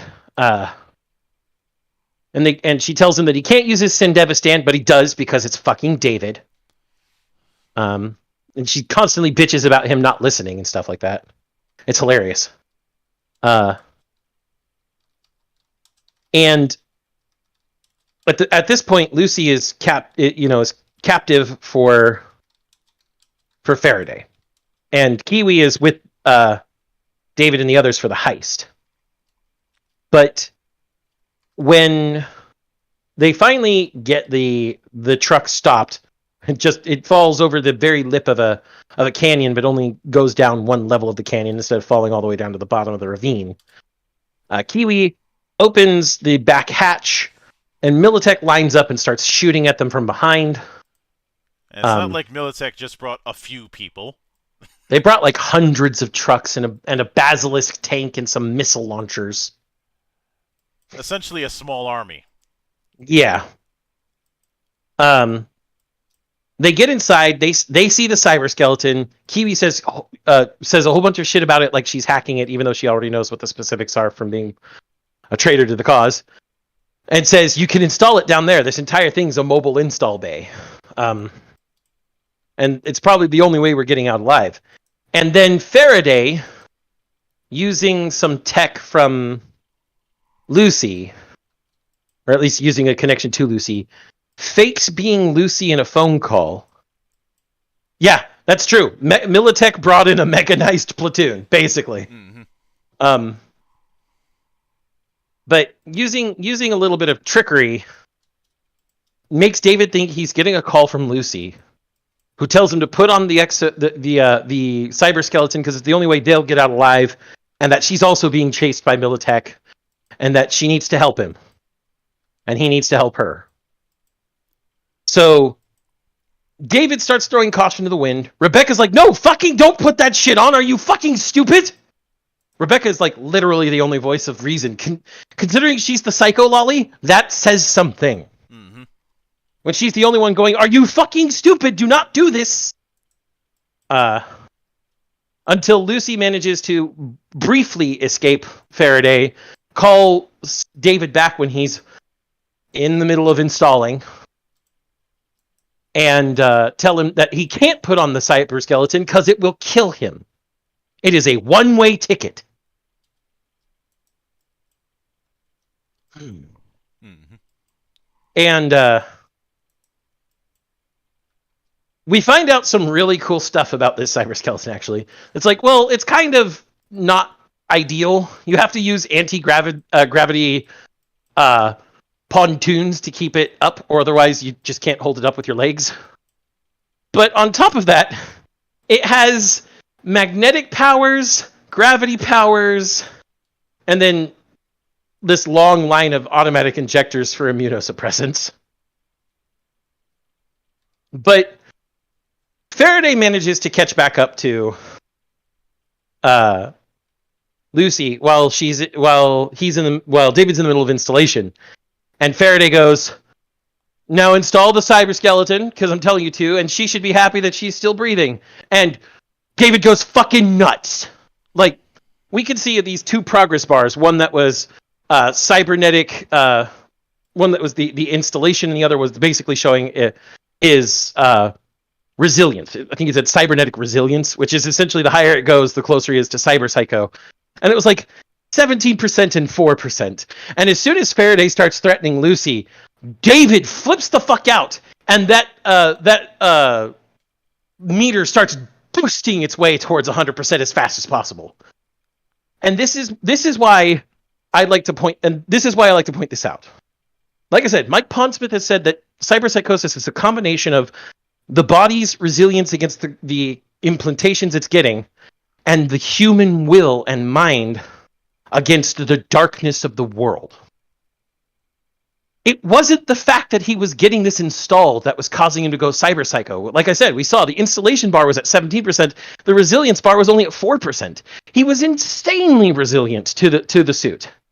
But as soon as Faraday basically enraged him, basically said, either put it on or you're gonna die, and she's gonna die, and I don't care.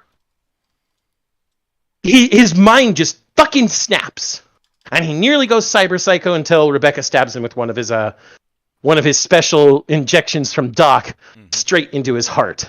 And even if it's a one-way trip, once the installation is complete, we end up seeing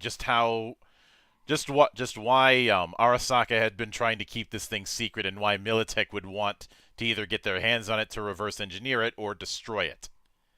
This thing is fucking ridiculous. It's got 2 jets, it's got gravity powers, it's got magnetic powers. He steals guns from a bunch of people and shoots them all with them. He crushes people flat with the gravity generators.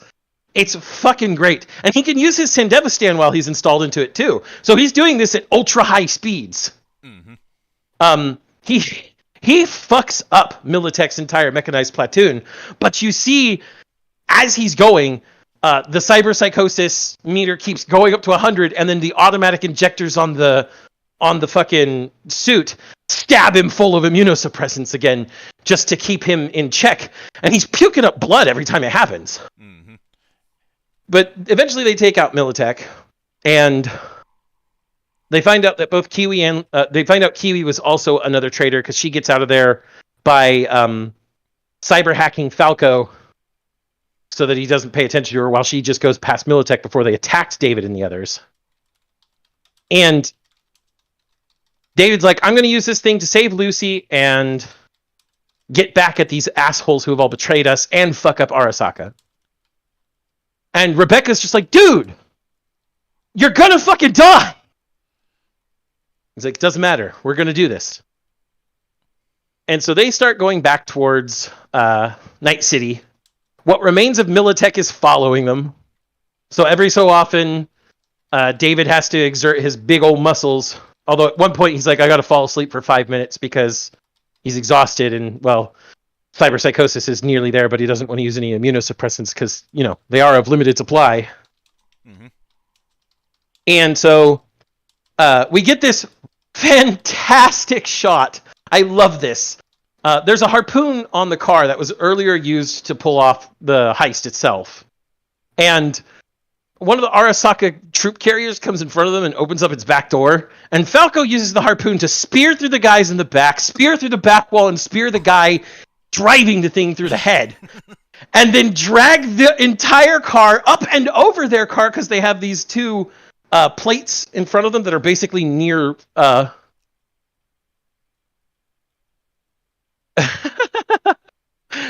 You're a six-pack, pecs, a neck, and a coconut.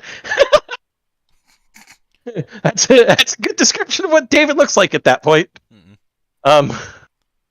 But they drag this troop carrier up and over their car, which flips it around and causes the rest of the Militech guys behind them, or was it Arasaka at the point? I think it was Arasaka at that point, behind them, to crash and burn. And at one point, Kiwi and Faraday are meeting up because Faraday says, well, I want to give you your payment in person. But it's really because Faraday was told to kill anybody else who knows about the cyber skeleton. And that's also why Kiwi ended up biting it. He meets up with Kiwi, shoots her in the fucking... It looks like in her left lung. But she cyber hacks and gets away. And calls David, Falco, and Rebecca to tell them, here's the coordinates to Faraday's air vehicle. He has Lucy there. They're going to Arasaka Tower. And in a moment that would probably make people have a case of Dijon mustard, because this is not the first time this has happened. We have the storming of Arasaka Tower. This is our third storming of Arasaka Tower, though chronologically it would be our second. The first would be Johnny himself, then these guys, and then V. But what's really telling at this part is as they're going through the streets while David is still asleep. David's hallucinating being back on the streets of Rancho Coronado. I didn't say that name right, did I? Oh well. Close enough. Close enough, yeah. Like they're going through it at night, but it's daytime, and it's him walking the same streets we saw him walk in the first episode, except everything's empty. And he starts thinking about, hey, Mom, am I making you proud now? And he starts hallucinating more and more. And as they start approaching Arasaka Tower, he sees Arasaka Tower in the distance. He's like, Mom, I'm going to make it to the top floor like you wanted. And Rebecca hears him say that, and she is heartbroken. Like, she's directly in front of his face. He can't see her. And the main reason why Rebecca was so dead set on him not going over the edge was because she didn't want to see him go out the way her brother did. Not to mention she was also in love with him. Mm-hmm. There's even a point where she kind of jokingly says to Kiwi, "Do you think if I made myself look more like her, he'd be interested?" Which was, I'd say, it was a bit of half joking and half truth. It was a bit of deprecating truth. Mm-hmm. But what really stood out to me when it came to the setup for the assault on the tower was the track that they played. And this is a track that's in the radio end for the game itself, and that's Major Crimes by Health. Yeah. Health, a lot of people may know them primarily due to the work they did on Max Payne 3, but they are a fascinating noise rock band from the LA area. We won't hold the fact that they're from the LA area against them. No. especially since the style that they have when it comes to their music comes off more like the kind of thing I would have heard in Eastern Europe. Mm-hmm. And they do a lot. They do a lot of work with a lot of people in the synthwave scene. Yeah. And no, I don't think Rebecca could have abandoned David at that point. She took a liking to him very early on, and it's very clear that by the time of the time skip, she's very, very invested in him, even if he's been with Lucy. Mm-hmm. Unrequited love is a bitch. But yeah, Major Crimes is a good track to play there too. Very, very apropos. And once they get the chords to the AV that Faraday is in, they launch themselves at it and scrape along its bottom. Mm-hmm. And it's at this point that Arasaka counterintel's like, fuck. Everything's going to shit. Faraday fucked things up. And the kids got inside the cyber skeleton. Send Max Tack and NCPD after them. And Max Tack can't do anything. Fucking David murders the shit out of 3 Max Tack ABs. Again, hallucinating stuff about his mom and everything. Mm-hmm. And at that point, counterintelligence is like, okay, fuck it. Get Atom Smasher. Which they even use the term Code AS. Yeah, they tell the remaining Max Tack people Code AS. Max Tack is like, hey, we've been told to withdraw. And they're like, but what the fuck about that guy? Dude, it's Code AS. And he's like, oh, shit. And they all fucking scatter. And for those unaware, Code AS means bringing in Atom Smasher, the boogeyman of Night City. And the guy personal lapdog of Arasaka. Yeah. Atom Smasher is a person so far away from their humanity that they are a brain in a body. They don't have anything left. Mm-hmm. The Legend Maker. Yeah, that epithet of his is a very dual-edged one because he makes legends by killing them.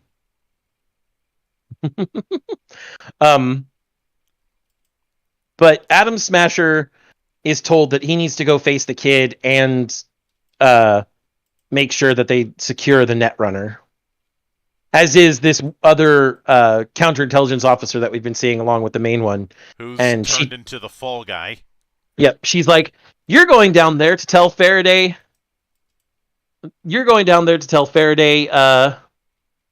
that he's not being hired, and you're gonna leave him as either meat on the floor or tell him to go away. And you're taking the fall.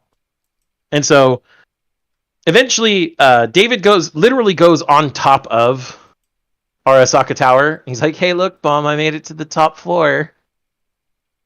And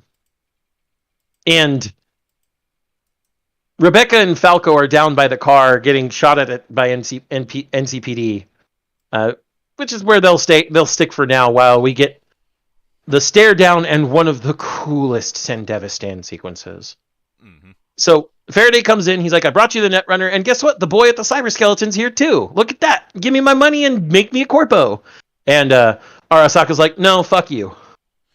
No. Their policy is nobody's supposed to know about the cyber skeleton. It's not the only reason. It's dogs that don't stay on their leash get put down. You were supposed to do the job our way, but you went and took it on yourself to fuck it up a little bit. He's like, I still got the job done, and I have all this data on the cyber skeleton. I'd be useful, and it'd be stupid of you to get rid of me. And that's when David shows up. And David shows up to protect Lucy, essentially. And also to get vengeance on Faraday. Atom Smasher shows up around the same time. I think Atom Smasher technically shows up first. But no, he shows up. No, he does show up first. Yeah. After he gets there to protect Lucy, he uses the magnet powers again and mows down everybody but Arasaka counterintelligence. and then uses his gravity producer on Faraday. Says, "You're not going to die easy." And then Atom Smasher is there behind him. He's like, "And you're Atom Smasher, huh? You don't look so tough. I hear you're just you went almost entirely chrome. Is there even a brain in there?" And Adam's just like, you're really cocky for a little shit stain off the streets." Mm-hmm. And it's at that point that Faraday's even Faraday had Trauma Team, and Trauma Team shows up to try and grab Faraday, and fucking David loses it. Like, you see the Sandevistan effect from his head going in 4 different directions. And then you see 3 copies of David doing 3 different things in the hangar. Grabbing Lucy to escape, fighting Atom Smasher, and going and fucking up Trauma Team and Faraday. And then, of course, Atom Smasher activates his own Sandevistan. And which he refers to as a routine hardware. Yeah, he's like, it's nothing but a routine implant. And it's at that point he's like, a routine implant? He's like, yeah, I guess I'm just built different. I'm special. And David's like, ha, then so am I. He's like, you? Yeah, right. Atom Smasher in this case is considered the final boss, not the mid boss of this show. And as good as David is, he has Adam has far more experience, having fought in, I believe he fought in multiple corporate wars and full on wars before he cybered up. Perhaps, but he was the big hero of the 4th corporate war. Mm-hmm. There is also the fact that he has had his long-standing pissing match with Morgan Blackhand. Mm-hmm. The two of them having squared off on more than one occasion, and he could not kill him. And from what I recall with Morgan, who's meant to be the ideal of the solo, Morgan's not that chromed up. I think at most Morgan has the normal implants most people have, and like a cyber arm. Yeah, he barely had much. Oh, so I found the entry from Solo of Fortune, specifically Solo of Fortune 2. He has a neural processor. He has a Sandevistan. He has links for both smart guns and vehicles, and of course the interface plugs and chipware sockets. But he also has nasal filters. He has 2 different types of cyber optics, or 2 cyber optics, 2 eyes, 2 cyber optics, which can be a targeting scope or have low light vision or infrared, and also anti-dazzle, so flashbangs don't fuck him. He's got internal nanosurgeons and muscle and bone lacing, which is like the upgrades from Mass Effect 2 that interlaced your bones and muscles with things like carbon nanotubes and ceramics to make you stronger. But compared to the equipment of our resident Atom Smasher, let me pull up his equipment from the TTRPG. I mean, full cyborg body, heavily modified Samson frame, 2 sets of interface plugs and a chip slot, pane editors, the entire link set, an optics suite, cyber audio. He's got Wolvers in both arms, quick change mounts, radiation shielding, and a biopod. And then, of course, if we count the one thing he was given during the fourth corporate war, the Dai-Oni power armor conversion, that basically turns him into a mini mech suit. But he's been around a long time. Mm-hmm. He's been around a long time, since the 2000s. So he's in his 70s, but he's just a full body cyborg at this point. So, you know, the only thing that's aging is his brain. And he's got neurosurgeons for that. This entire fight is very small and very, very one-sided. See, David's just trying to escape with Lucy, and he's still cyber psychoing out. And so she kisses him to bring him back to himself for what is essentially his last hurrah. She literally says to him into his face, "You put on the cyber skeleton. You shouldn't have done that because I knew you were going to die if you did, and I don't want you to die." He's like, "Well, I got nothing left. My dream is to help people fulfill their dreams, and the only dream left is yours. I got to get you to the moon somehow.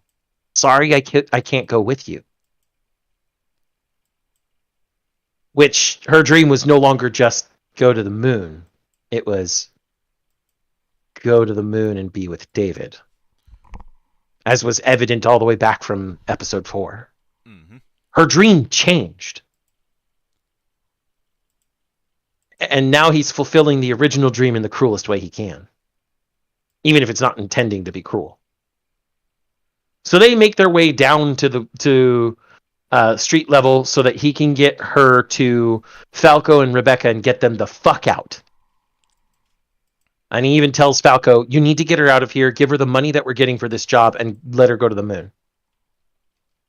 And while he's down there fending off NCPD, while Atom Smasher is still trying to come down to them, Rebecca and Lucy are talking, and Rebecca basically tells Lucy, "I'm glad you're back for his sake."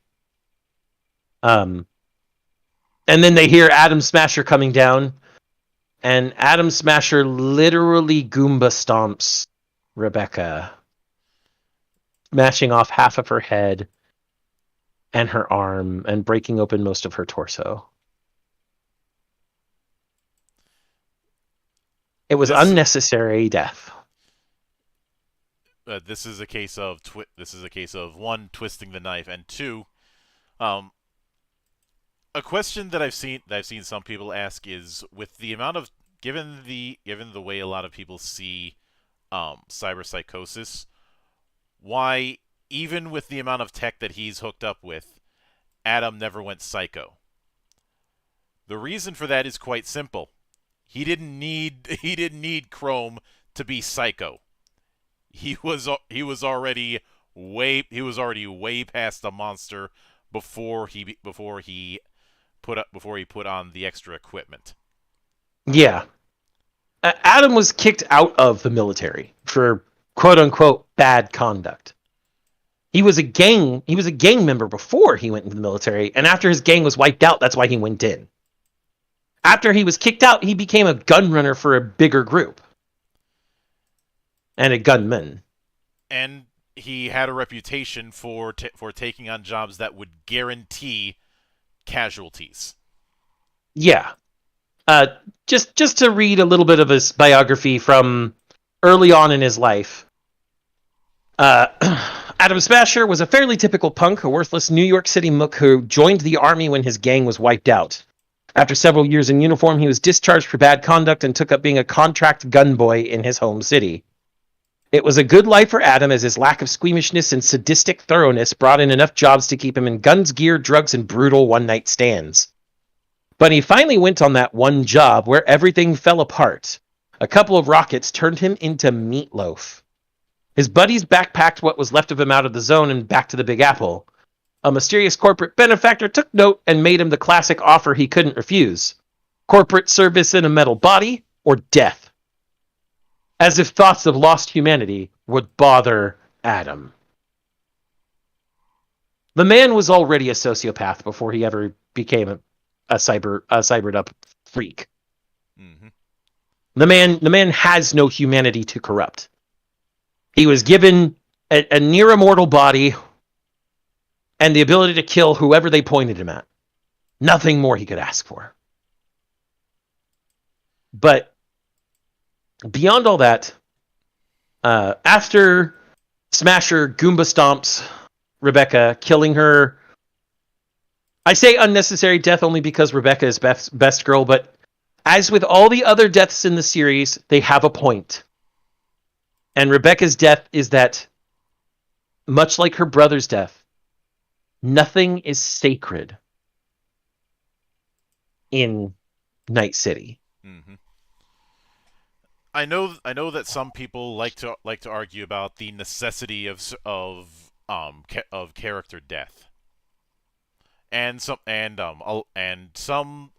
armchair wannabe critics will use terminology to try and claim that a character death wasn't necessary or it was just done for shock value.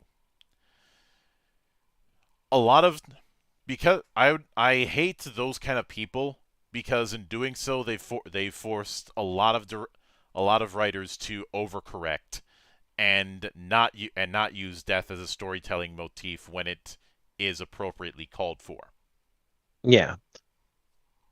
Death in specifically in Mike Pondsmith's cyberpunk world is commonplace, is often abrupt, and is often callous to the point of people see death happen and don't care anymore. I I admit the place that I would make the biggest comparison is Mega City 1 or any any of the hive cities in the Imperium. Yeah, it's it's a world where death happens. It's violent. It's bloody, and it's just a part of life. Mm-hmm. Yeah, the music video for the ending theme that shows one of the netrunners that used to be with Main's team. That was actually a really good music video. Mm-hmm. Um, the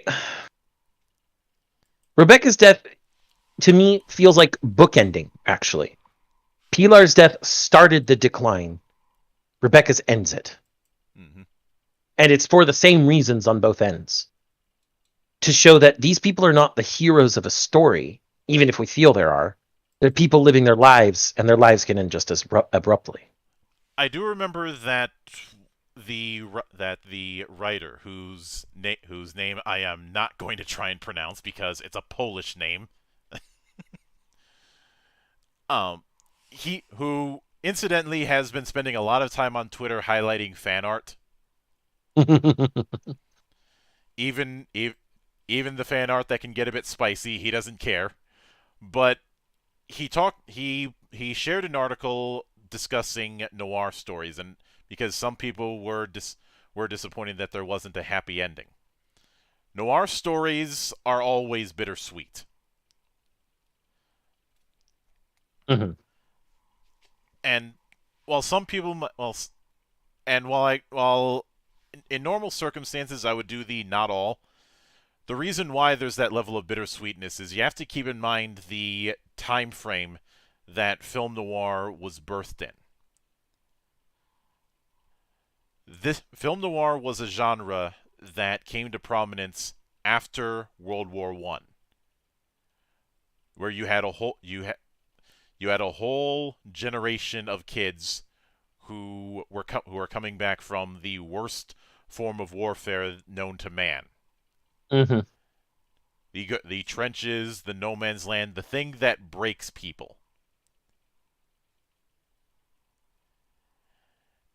Especially given the countless stories of soldiers being sent into what's effectively a meat grinder. Mm-hmm. And because of that, you have a tendency towards a balance between cynicism and hope, even if it doesn't end well. Mm-hmm. There's a lot more that can be said about noir as a whole, but well, the word noir means black. I think that should clue you guys in. Yeah. But let it be said that while this ending made sense for the story that was being told. Mhm. Just as we said at the very beginning of this episode, it should not be the only way the story can be told. Designed by gospel, we still disdain. Yeah, but after after what happened with Rebecca, that's you do have a further bit of a fight. It's And more of a curb stomp. yeah, Um, Lucy gets picked up by Falco, and Falco gets the fuck out of there. And that's when we find out that Falco promised David that he would get Lucy out, get her the money, and get her to the moon. mm-hmm. And we get this final confrontation between Adam and David. Adam approaches David and rips off the gravity generators that keep the thing afloat, and that basically leaves David helpless. And he beats the shit out of David, basically tears his torso out of the rest of the cyber skeleton and throws him to the ground. And he says, "You know what? I did have fun," because cyber intelligence had actually said to Adam Smasher earlier, the counterintelligence group had said, "Maybe you'll have some fun with the kid in the cyber skeleton." And Adam says, "I did have some fun. You'd make an interesting construct. What do you think?" Basically saying, if we put your brain in a body like mine, you could be really cool. And David basically tells him to just fuck himself. He goes, "Okay, your choice," and blows off David's head. Mm-hmm. David is smiling in that moment, though, because he fulfilled the dreams that he wanted to fulfill, which were the dreams of his mother and of Maine and of Lucy, and he felt content that he had kept her safe. And thus we get to the epilogue. Yeah, it's not known how long it took, but she did get to the moon, but it's a case of she got exactly what she wanted, but nothing the way she wanted it.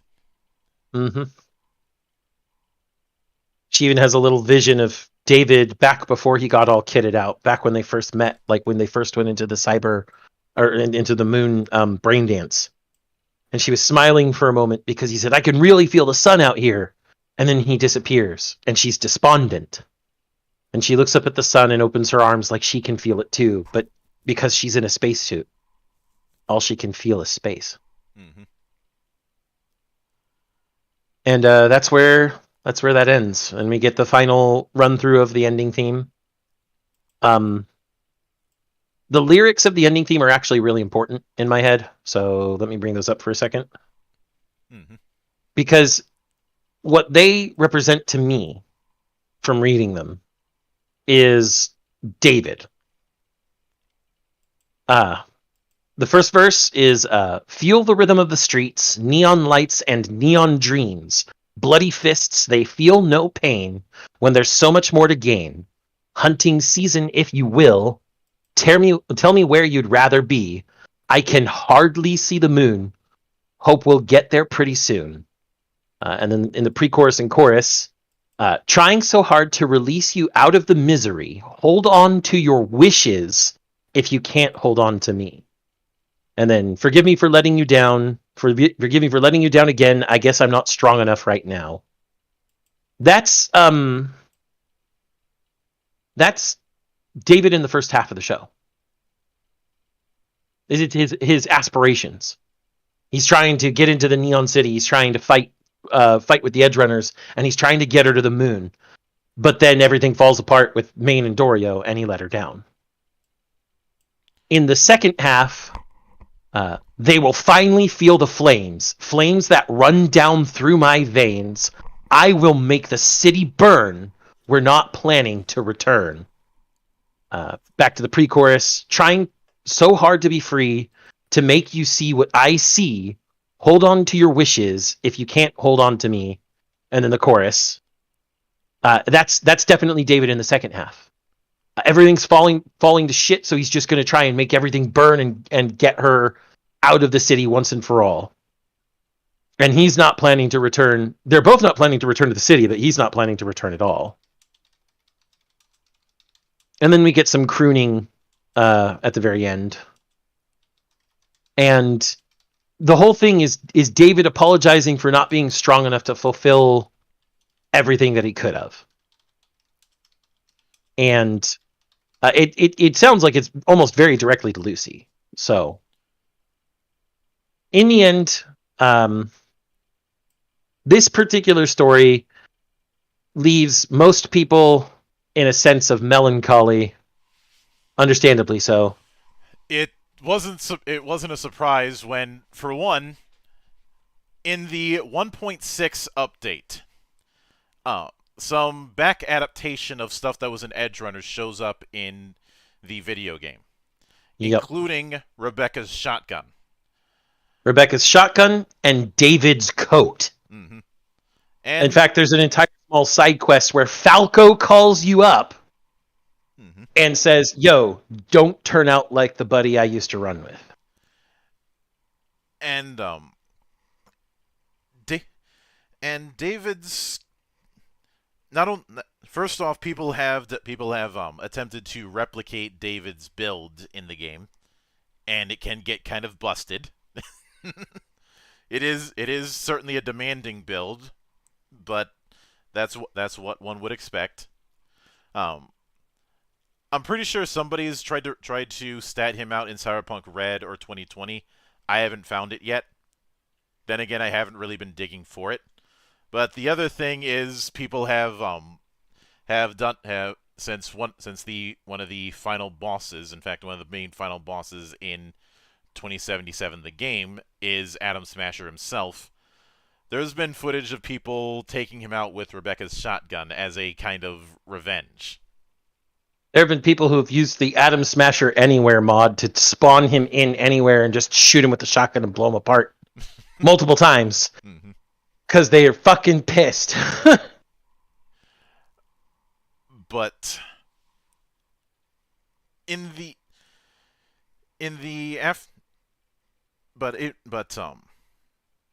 I would, given what was mentioned about the vicious cycle, and that one guy who was blackpilled about the whole thing. Now, in order to go into this, I am doing a bit of spoiling, but I think enough time has passed from the launch of Cyberpunk 2077 that 2 years, Monk. So it's statue's embargo's passed. over. Yeah. To me, the true ending of 2077 is the Nomad ending, where V leaves with the Aldecaldos. Yeah. Even if he may only have a limited amount of time left, he was able to escape the cycle. He was able to escape the cycle and try and look for a way to find, because the entire reason you leave with the Nomads is to try and find other experts to save you from the chip. And that right there is a glimmer of hope in an otherwise dark ending. Especially since the other Nomads have this attitude of we have fixed worse. Yes. The Nomads are all about that activity, as I spoke about earlier. To me, honestly, the true ending to me is definitely Don't Fear the Reaper. Because V, the way I see V, V is not a blank slate character. Even though you can choose V's background. At least we don't have the same problem here that we had with Metro. This is true. But V is not a blank slate character, for sure. V does have a personality and a way they do things. You can influence a little bit in some of the choices you make, but it does strike me that no matter which V you have, V is not someone who would try to dump their problems on their friends. Which is why the Don't Fear the Reaper ending is the ending that makes the most sense, because it's just Johnny in your head and V, and you're gonna make Arasaka pay, and then you're either gonna give the body to Johnny or you're gonna give the body to V. And either way, someone gets to live, and someone gets to go somewhere else.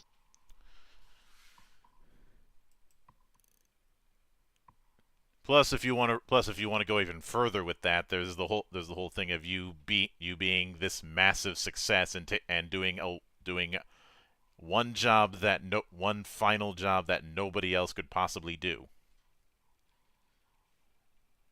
You mean the space heist at the space casino? Mm-hmm. That's a pretty good one. I don't see why you don't have any faith in CDPR. They do very well. They've fixed up the game quite a lot, and they're still fixing up the game, making a DLC. Outsourcing games works. I don't know what you're talking about there. This is a bit cynical and black-pilled, and we don't do that around here. And as far as managing that much properties, um, Sanderson manages more than that, and he Yeah. still manages to put out quality material.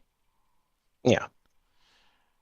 Regardless, with the ending with the Nomad ending of 2077, that is a demonstrable non downer ending. Mm-hmm.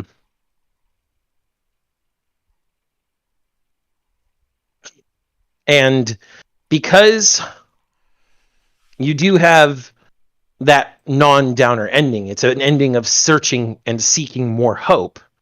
It does prove that Cyberpunk can have good endings. Mm-hmm. But for Edgerunners, this ending is appropriate. Yeah. Because David was, if we're being honest, David was someone who had no dreams of his own. And as an aside, Mike is saying that outsourcing never works. That is not the case. That is not actually the case. Mm-hmm. And hell, one could argue that Edgerunners is a form of outsourcing. Edgerunners absolutely was a form of outsourcing. Trigger is not CD Projekt Red. Plus, if one were to make that argument, then why is it that the West End Star Wars game is so beloved all these years later? Or for that matter, why is it that the one time that Marvel tried to make a TTRPG in-house, it was Marvel Universe, and that is not well regarded. It's considered, of the Marvel TTRPGs, it's the redheaded stepchild that gets talked about the least. Mm-hmm. And whether it be games or anime, Mike, that is redundant. Not redundant, it's irrelevant. What am I saying? Have there been bad cases of outsourcing? Yes. Case in point, the two last DLCs for Endless Space. And hell, a lot of times when there's bad DLCs for a 4X game, they tend to be outsourced. But it's usually it usually ends up being the final DLC or expansion in that game's cycle. Mm-hmm. Although in the case of Endless Space 2, I think there was one more expansion after that that was a bit of course correcting that wasn't outsourced. No, both of the last two DLCs for Endless Space 2 were both the same people, and they were both pretty bad. Fair. And at least that's what it was. That's what it said when I checked. Yeah. But there's been plenty of times when actually if I were to use one of the best examples of outsourcing, the Marvel Knights. Mm-hmm. The only one that didn't work at first was the Punisher reboot. Then they rebooted it again and gave it to Garth Ennis, who did much better work under that banner. That run helped redefine Black Panther and Daredevil into a lot of what they're known today. and Inhumans ended up winning an Eisner when winning an Eisner actually mattered. And that's saying something because nobody knew who the hell the Inhumans were except for the most hardcore fans. Mm-hmm. And I know it's easy to pick on Marvel these days for some of their recent excesses, but I bring this up to demonstrate that outs if you outsource to people with subpar ability, you get subpar results. You outsource to people who know what the hell they're doing, and Event Comics knew what they were doing. Mm-hmm. They were known as having some of the most state of the art printing tech in the entire industry at that time.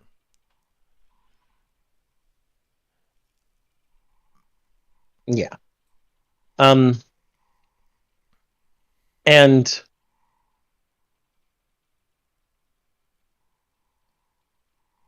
I think that ultimately this is a bit of a It's a bit of a rails thing. The point is, positive things happen to positive people, negative things happen to negative people. yep.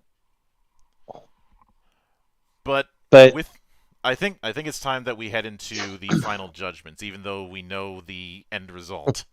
indeed, just like we knew the end result of Edgerunners, Monk, we knew the ending before we started. Mm-hmm. All right,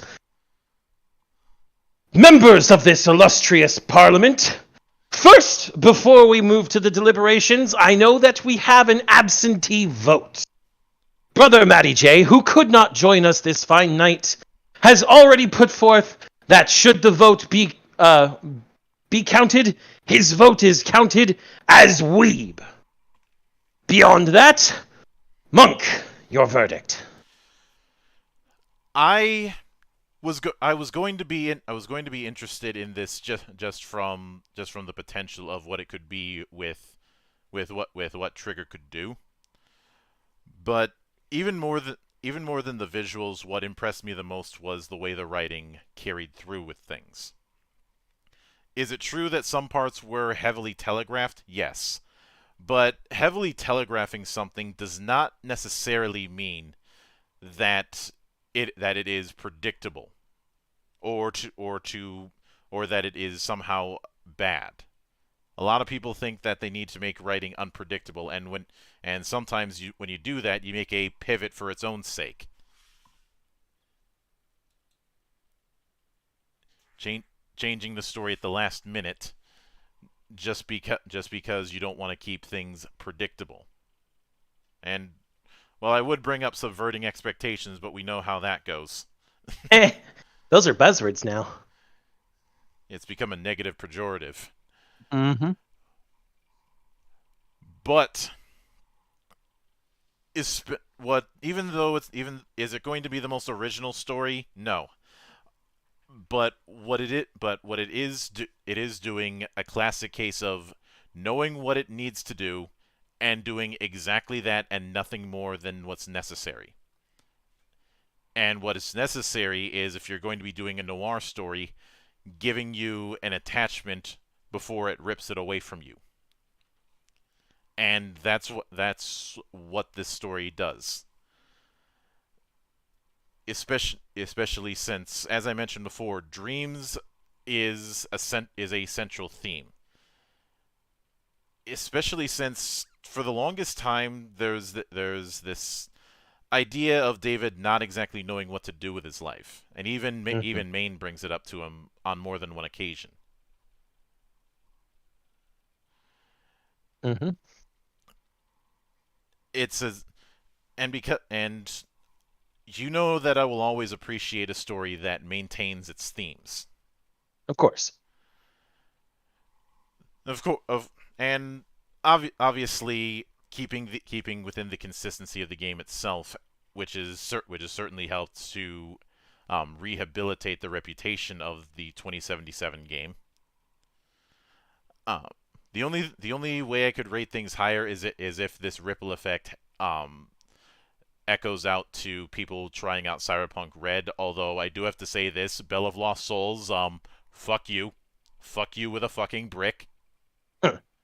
for that whole let's play Edgerunners with 5e. Cyberpunk Red is over there. That is the only thing that you should need. Fuck off.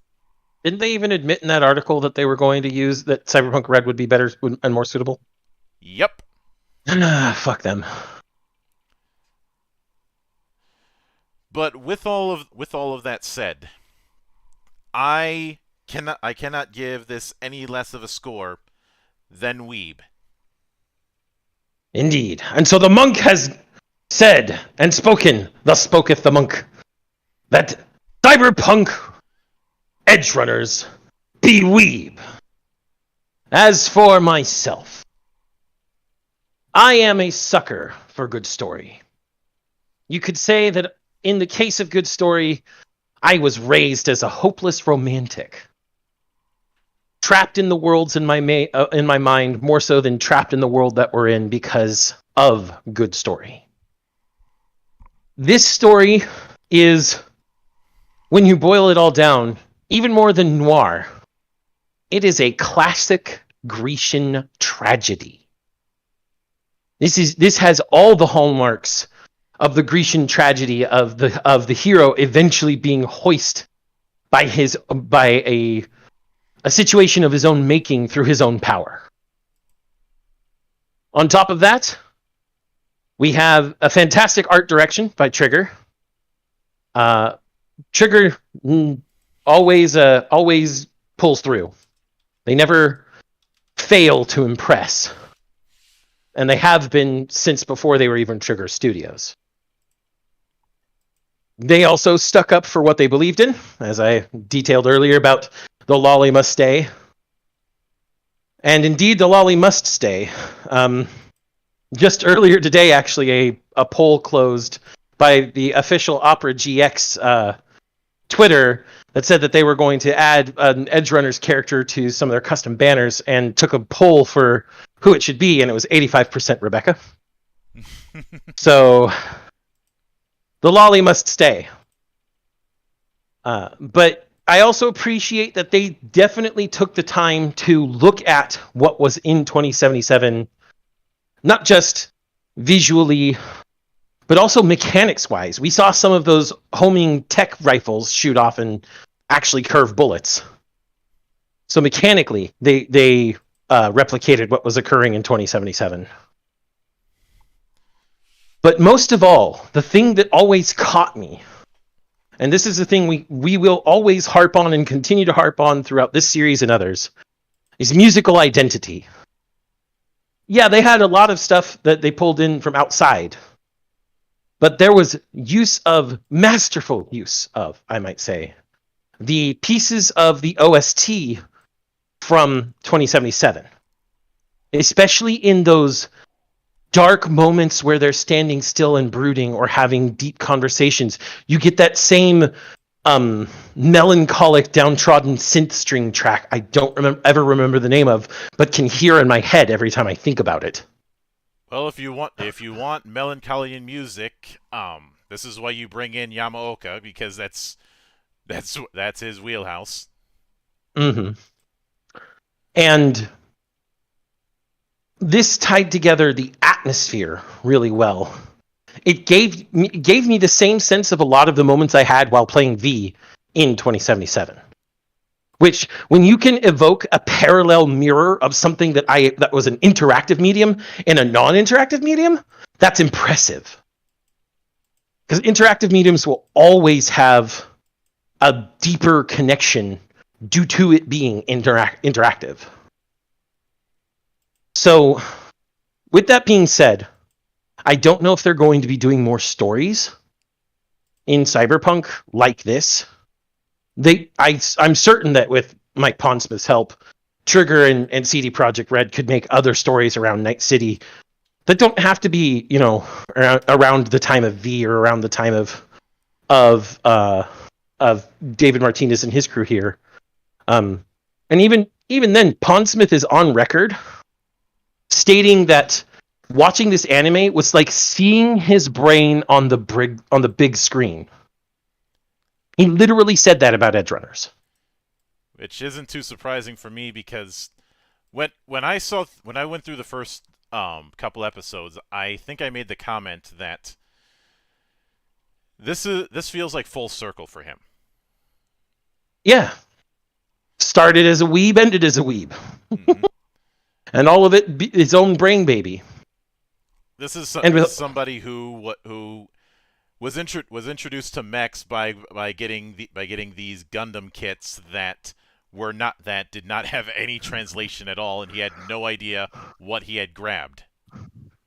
Yeah, and this is back before Gunpla kits were snap-on only. So, But with all of that said, with everything that comes together in Edgerunners, there is a word for this.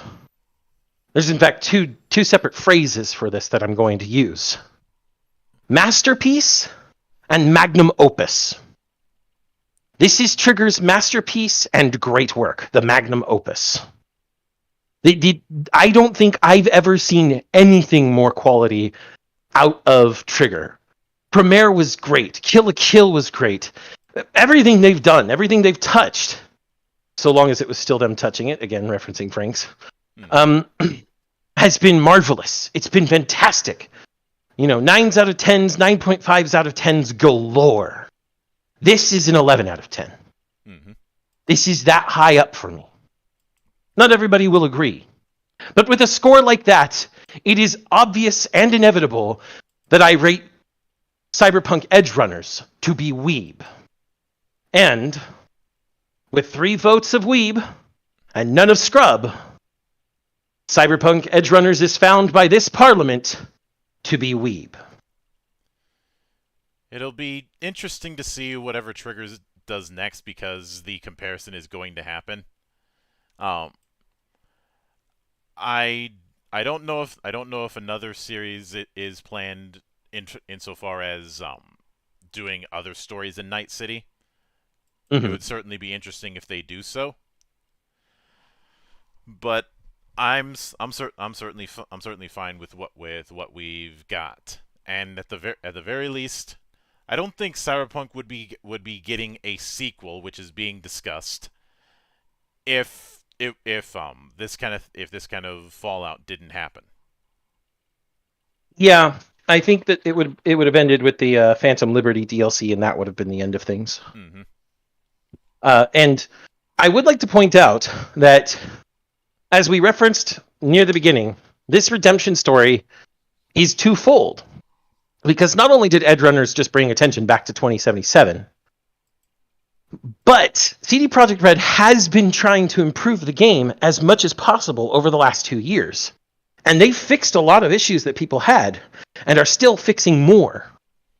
And the reason I say this is no one ever seems to remember the release of The Witcher 3. Like, everybody assumes that it was always this big, great game.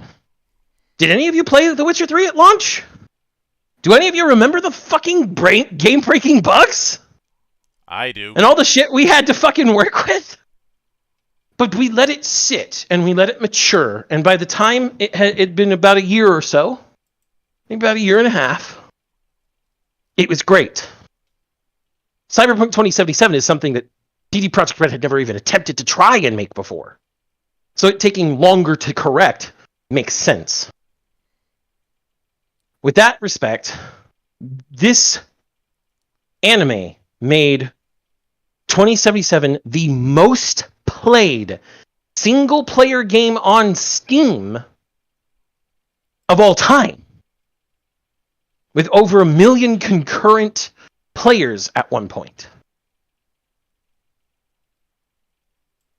So when an anime has that much of a reach, and the improvements are there to bring back both players who have played before and to bring in new sales, something was done right on both ends. And that's important to note. Mm-hmm. And I'm not going to spin the wheel, obviously, because we are not quite finished with Record of Ragnarok. We'll be done with that in about a week, and be back in 2 weeks to cover it in detail. But we are not quite done with Cyberpunk itself. Because in 2 weeks, we're going to be doing a one-off Valley of the Judge covering Cyberpunk Red's Easy Mode document. It's essentially a quick start that they released in conjunction with Free RPG Day earlier this year. I think technically the document had already been out for a while, but it was heavily promoted during Free RPG Day. Yeah, they brought attention to it. Mm-hmm. So it technically counts. And to be fair, I can't really hold that against our Telsorian games because that's common practice for a lot. And of course, there was the board game that came out recently, but I'll talk about this in another video. But Simon has been having some problems of late, bit of a spot of bother with their own customers. Mm-hmm. But that is a story for another time. And of course, after we say our piece on Record of Ragnarok, the wheel will be spun again. Where it will land and where our next project after that will go, we have no idea, and that's the fun part. So until then, on behalf of the good brothers present and not present, my name is Mildra. I am your gaming monk. Stay